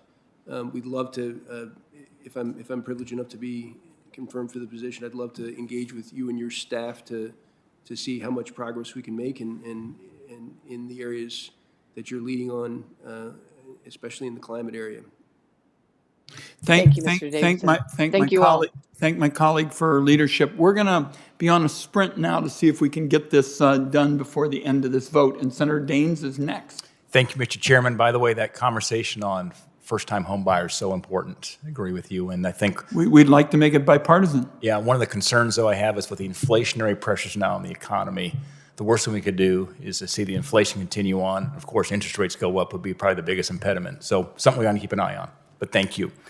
I'd like to start off with a question for Professor Batchelder to help clarify some details of tax proposals put forward by the administration. President Biden's current individual tax proposal would result in 2 successful upper middle income married workers facing a significant tax increase. However, an unmarried couple that lives together and earns potentially hundreds of thousands of dollars more, both collectively and individually, than the married workers would face no tax increase whatsoever. Professor Batchelder, would you advise the administration to revise its proposal to avoid marriage penalties? Can you call all the offices and tell them anybody? Thank you for the question, Senator. And marriage penalties and marriage bonuses are a tough issue.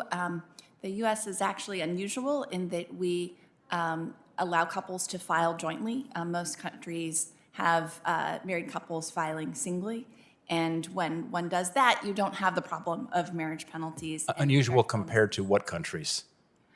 I don't have the exact number, but I would guess 95% plus. I would hope America could stand in support of marriage, but please continue. Yes, yeah. Oh, this is not about pro or anti-marriage, but but the policies are very anti-marriage, where if you aren't married, you have a much greater significant tax advantage.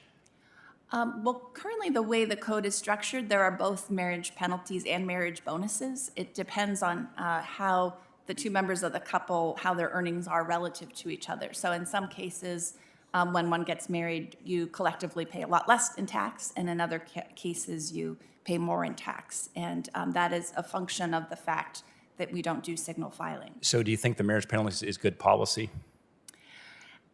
I think it is a tough balance between marriage penalties and marriage bonuses, and would be eager to discuss with you whether that balance has been struck in the best possible way. Thank you.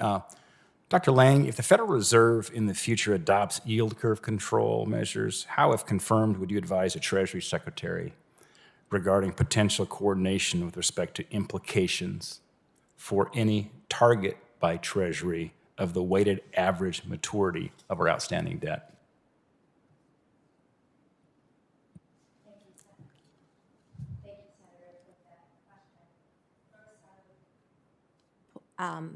First, the position that I would be in would be at Treasury, which is independent of the Federal Reserve.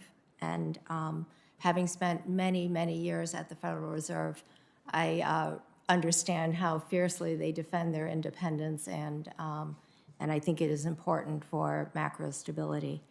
In terms of interest rate policy, the Treasury Department issues Treasury debt to minimize the cost of financing the government debt. And it issues across the maturity spectrum, from short bills, 4-week, up to 30-year maturities, up to 30-year securities at this point. It generally, the maturity is fairly stable, around 7 years, and fluctuates just with whether the government needs to finance short-term, especially. If there is an issue of what the appropriate weighted average maturity is, we would be very interested in working with you on this issue. But the objective is to finance the government at low cost. All right, thank you. You have a very distinguished background working on both sides there, certainly Fed and Treasury. Dr. Harris, where do you see inflation going in the next 1 to 3 years? This is such an important question right now as we transition between, I'm sorry. Yeah, and do you worry at all about additional potential inflationary effects if some of President Biden's proposals are enacted into law?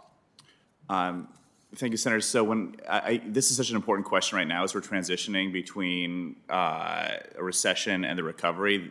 You see an increase in prices as Americans are out in the economy more, largely thanks to the actions taken by Congress to pass legislation to get our economy back on track. I share the same vision as, say, Goldman Sachs, for example, which yesterday put out a report that saw inflation as largely transitory, most likely. Of course, there's uncertainty. So I think it's critical that we economists continue to monitor inflation. But my view is right now is largely the result of a transitory shift to recovery and some certain supply chain disruptions. All right. Thanks, Dr. Harris. Thanks, Mr. Chairman. Thank my colleague, Senator Hassan. Well, thank you, Chair Wyden, and I want to thank you and the ranking member for this hearing. I also just want to thank this extraordinarily distinguished group of witnesses. Thank you all for the service you have already provided. Thank you for being willing to serve again, and please thank your families for us, because this is a family affair, as you all know. I want to start with a question to both Professor Batchelder and Dr. Harris.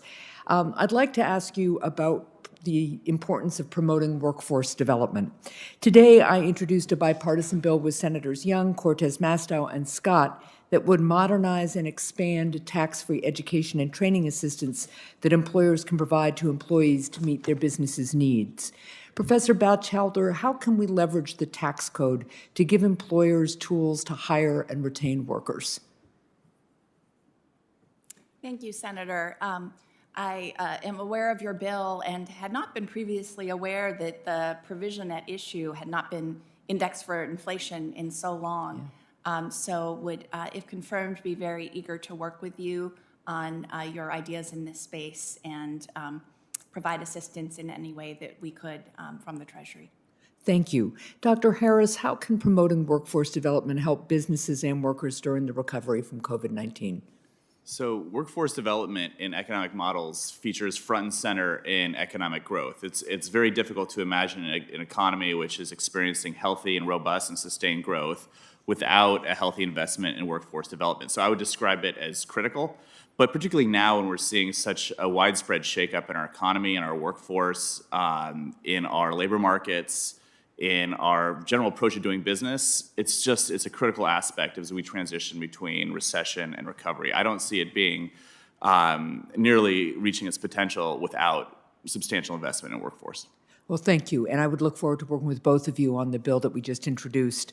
To Professor Batchelder, the American Rescue Plan included my bipartisan bill with Senator Braun to provide a tailored version of the employee retention tax credit to new businesses that actually started during the pandemic. These people had the guts to start a business in the middle of the pandemic, and they couldn't take advantage of some of the things that we folded into the early rescue packages. So at Treasury, will you ensure that new businesses receive clear and timely guidance ahead of this assistance being available in July? Thank you, Senator. If confirmed, one of my priorities would be to ensure that Treasury is issuing, in conjunction with the IRS, sound guidance and prompt guidance in all areas, including this. And I would be very happy to look into this if confirmed. Well, thank you. This really is important to businesses as they figure out how many people they can keep on payroll and how the cash flow is going to go. So I look forward to that. Last question, Dr. Harris, the President's American Jobs Plan proposes investments in domestic research and development. I'm working on a bipartisan basis to promote domestic R&D, including through a bill with Senator Young and 4 other committee colleagues that would strengthen R&D tax incentives for startups and for strategically critical industries. How can supporting domestic R&D help increase U.S. competitiveness, create jobs, and support critical U.S. industries?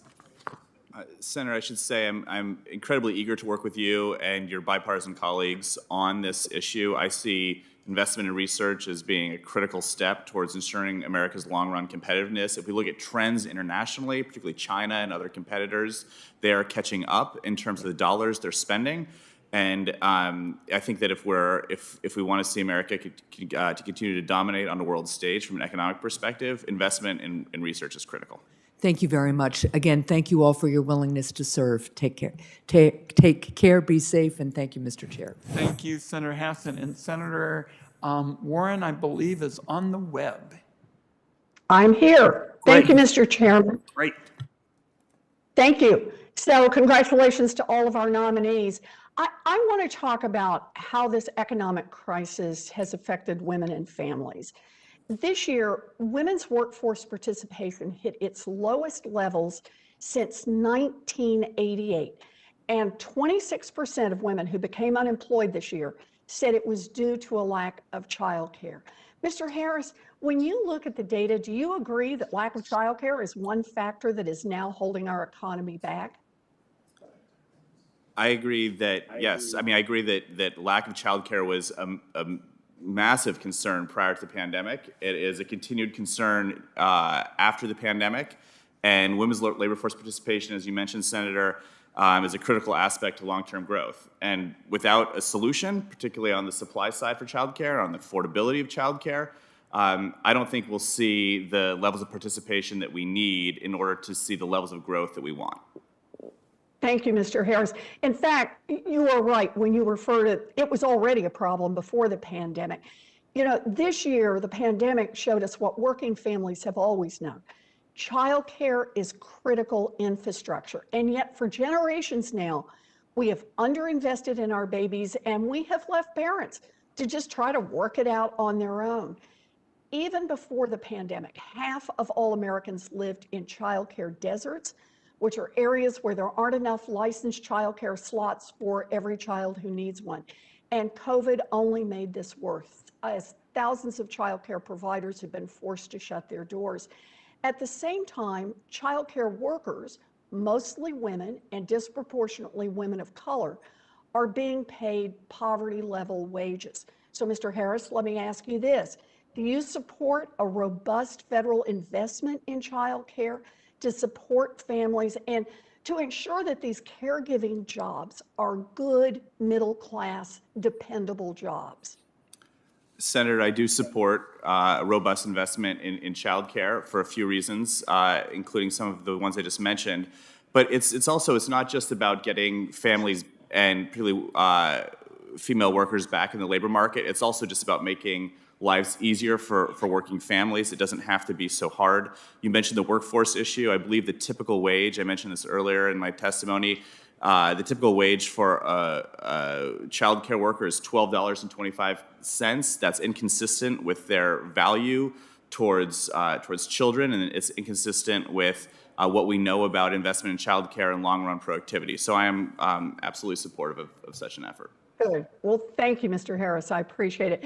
You know, I'm glad that President Biden has put this issue front and center, but we need enough federal funding to actually solve the problem, not just nibble around the edges on this. And that means $700 billion investment to raise the wages of every child care worker and guarantee affordable care for every family. We also need to provide enough high-quality spots for every child, and that's why I'm introducing the Building Child Care for a Better Future Act this week with Chairman Wyden. This bill increases the child care entitlement to states to $10 billion a year, and it also creates a new $5 billion a year supply building program to help child care providers open, get licensed, train, and hire skilled staff, and provide high quality care. So let me ask you, Professor Batchelder, could we fund transformative investments in child care, the kind we're talking about here, simply by giving the IRS the resources to make sure that the wealthy and the giant corporations are paying the taxes that they actually already owe? Yes, Senator. We could raise a large amount of revenue by reducing the tax gap and focusing that reduction on high net worth individuals and large corporations. The president has put forth a proposal that Treasury estimated would raise $700 billion in the first decade and $1.6 trillion in the following decade. And there are reasons to believe this might be an underestimate. It does not include the effects of upgrading IT systems or improving taxpayer services. And it also does not include the indirect effects of additional enforcement on voluntary compliance. There's a lot of evidence that people comply more when enforcement is improved, even if they aren't personally audited. And one statistic that amazed me in that report, and I had to write this down because there were so many zeros, was that only 0.00004% of partnerships are audited. So just to talk about one industry that I know, there are some large law firms with thousands of attorneys. Partners earn over $1 million a year. And I find it hard to believe, if one knows that your audit rate is 0.00004%, that would not affect voluntary compliance. Well, thank you, Professor Batchelder. This is why yesterday I introduced the Restoring the IRS Act. This bill provides mandatory funding for the IRS to ensure that it has the resources it needs to go after wealthy tax cheats, including the partnerships that you mentioned. Together with my wealth tax and real corporate profits tax, we could raise trillions of dollars without increasing the taxes on 99.9% of Americans by a single penny. These three proposals together generate more than enough revenue to pay every cent of the Building Child Care for a Better Future Act, plus every cent of the investments in child care in President Biden's American Jobs Plan and American Families Plan, and every cent of all the other critical investments in families and workers in those two plans combined. So let's not waste this historic opportunity to invest in American families. Thank you, Mr. Chair. I thank my colleague. Senator Whitehouse is next. Thank you very much, Chairman. Ms.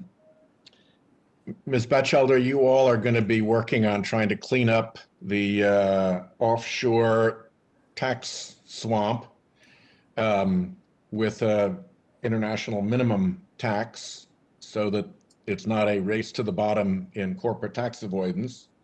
And I appreciate your work on that and stand ready to help wherever we can. As you know, several of my ideas are operative in that space.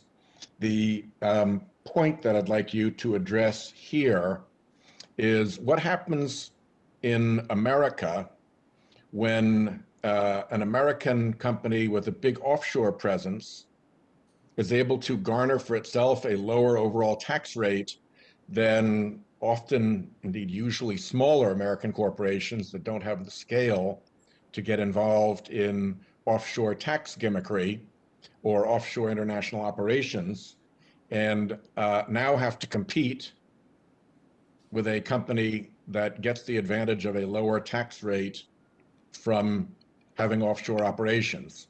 It seems that that's an incentive to drive jobs offshore, and it seems that it's an unfair competitive advantage for the bigger company. Your thoughts? Thank you, Senator. Yes, these are very important issues that you raise, and as you know, the President has put forth proposals to strengthen the GILTI tax, to increase the rate and apply it on a country-by-country basis, which would, to a large extent, address the issue that you are raising in terms of larger companies, which are more likely to have international operations, being able to obtain lower tax rates on their foreign operations than they pay on operations within the U.S. And then also the OECD negotiations are an opportunity for really the first time in a century to overhaul the international tax architecture and prevent or mitigate a race to the bottom in corporate tax rates. So if confirmed, I would look forward to working with you and with all the members of the committee and the Senate on these issues and understanding your perspectives on them. Great. Just one thing to flag for all the witnesses is that Chairman Wyden has announced that he is going to be trying to put together a proper price on carbon emissions, something that a great many people support. There are probably 4 or 5 bills in the Senate right now pointing in that direction. And obviously, a bill like that can create very significant revenue. And I just wanted to flag that prospect for you as you're thinking about what taxes and revenues look like, that the carbon pricing battle looms ahead. But I think we've got a very good chance of getting a carbon fee on emissions so that pollution is no longer subsidized by these oil and gas companies. The second thing I want to flag is that we've asked Secretary Yellen to look at the saga of the 501c3s and the 501c4s. My nutshell version of the story is that as soon as Citizens United opened up unlimited money into politics, the next thing the big donors wanted was to hide who they were. And they went straight to the 501c4s and then associated 501c3s to hide behind the IRS, I think very contrary to congressional intent. But with impeachment threats against the IRS commissioner, with referrals to DOJ for prosecution of IRS personnel, they did their level best to try to batter the IRS into submission, not to enforce or not to amend the regulations for 501c3s and 501c4s. The result being a massive influx of anonymous money, dark money, into elections.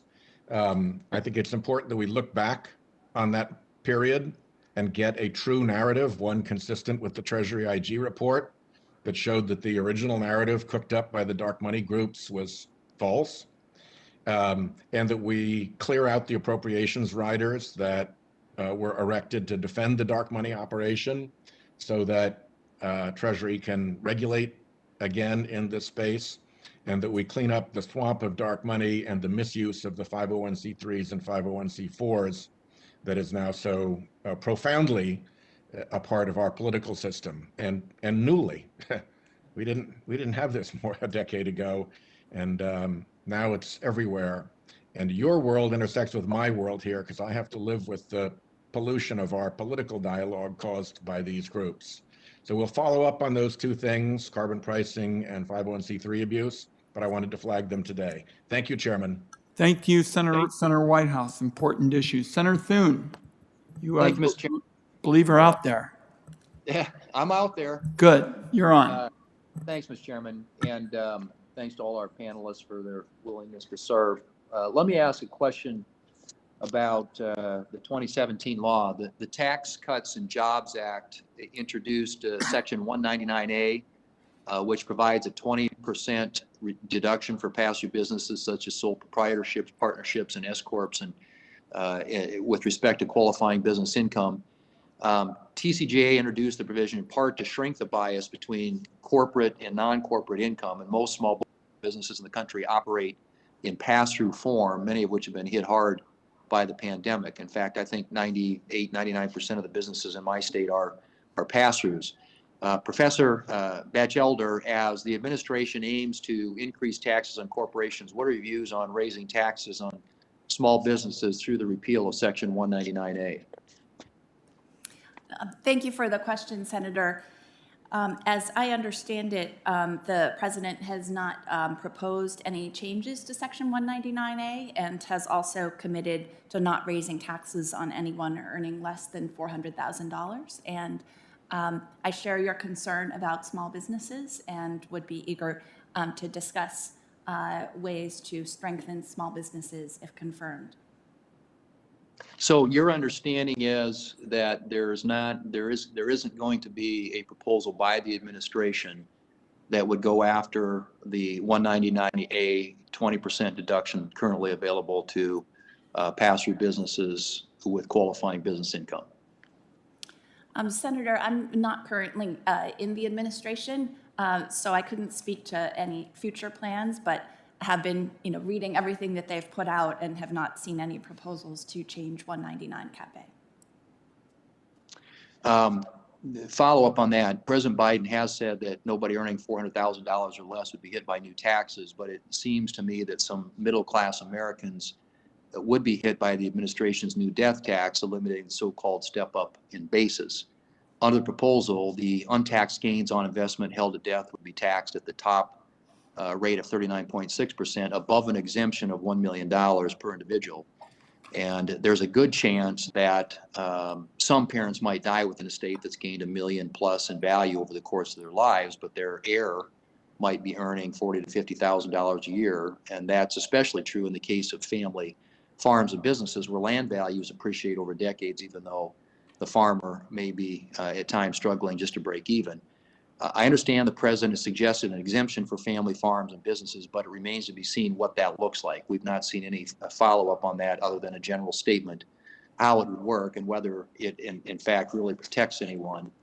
Can you state, Professor Batchelder, with certainty that no taxpayer earning less than $400,000 would be hit by the Biden administration's step-up in basis tax proposal? So as I read the proposals, it has proposed that the no tax would apply to family farms or any small businesses, or for that matter, any family-owned and operated business until it was no longer family-owned and operated. So I read that as protecting those businesses and would certainly, if confirmed, be eager to work with you and your staff on that provision. And as I understand it, the proposal also would exempt the first $1 million in gains or $2 million per couple, and there's an additional exemption for residences. So I think it would apply to a very, very, very small percentage of the population. So you don't think that under that proposal that you would have if an heir is not liquid, that potentially a taxpayer could have to sell off some of their inherited assets to cover the tax liability? Again, as I read it, if the heir was inheriting a family-owned and operated business, they would not need to pay the tax until they were no longer owning it and operating it. All right, Dr. Harris, and I don't have a lot of time left, but under what circumstances would you second guess the administration's own estimates of revenue gain through increased IRS funding measures? Thank you, Senator. So it's my understanding that the Office of Tax Analysis, which operates in an impressively independent way, has scored this as raising $700 billion. There have been several suggestions that this is an understatement because they don't take into account certain behavioral effects. So I view the $700 billion as an understatement, if anything. Okay. And if the IRS receives additional funding or enforcement resources to narrow that tax gap, would you agree that any increase ought to come with a commensurate accountability and transparency to taxpayers? Broadly speaking, I am in violent agreement that transparency is an important aspect of all areas of policy, in particular when it comes to the IRS, which has obviously important implications for household finances. So when it comes to transparency, I think it's an important part of IRS's job, and any policies or regulations the IRS puts forward, I agree that should be part of the deal. Thank you, Mr. I thank my colleague, and we've got a vote on now, and I think we've heard from virtually all of our senators. It seems to me all of you have demonstrated beyond any doubt that you're going to take these positions and you are going to need no on-the-job training. And that is something that I think every senator who's been following these issues is a judgment they're going to reach.